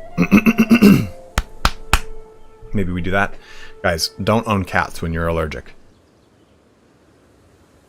Power and success are different. Okay, okay. Thank you, Travis. So scheme power. Scheme power of a scheme affects how quickly it progresses. The scheme resistance of the scheme target is then subtracted from the scheme power, giving the monthly progress chance. Scheme power is increased by the skill of the schemer, their agents, and their spy master, as well as by the support scheme's counselor task. And then we get a job done right, which is the success chance of a scheme determines how likely for it to succeed when executed. A high success chance also increases the secrecy of a scheme. Different schemes have different things that increase success chance, but for hostile schemes, it always gained from having. Okay, awesome. Okay. Absolutely, Vladimir. Thanks for joining in, brother. When's the Iron Man starting again? I don't know. I don't know when we're going to end this one. Maybe I become the Emperor of Italy and then I decide to end it. I'm not sure. But I'm still learning enough stuff that I don't want to do Iron Man just yet. We'll go towards Kidnapper because it sounds fun to do that. Oh, that's pretty sick. So we've got that. We'll save that right there.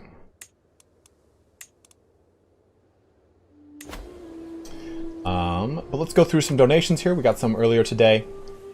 Oh, view activity. So we got the $5 donation from Paris, the 100 Swedish kronu from Matthias Winter, and then the $5 from Ephraim Va. So thank you guys very much for your donations here today. We had a lot of people turning out, about 300 people. We still have more awesome videos planned for Crusader Kings 3. My next one is going to be on making money and how to increase that in your holdings across your realm, looking at stuff like your de jure. Someone told me how to pronounce it properly, and I already messed it up. I'm sorry, Crisps. I'm going to do it. But like affecting your the rightful liege, stuff like that. But I got to sit down and kind of like work on affecting my knowledge of money making first before I make that video. So probably see that video probably on Friday or so. Better do it quickly before they fix it. Well, fuck, man. I don't even know what's going to go on. You change your capital, Daniel, by clicking the capital of a duchy and pressing this button. Move realm capital here. Absolutely, Corny. Thanks for watching, man. CS, thank you for joining in. Darioth, again, thank you very much for your help. David Renau, good seeing you throughout everything. Pex, great to see you, my brother. That's all right. I'm glad you jumped in to see at least a little bit of it. Yeah, the Dune trailer just came out.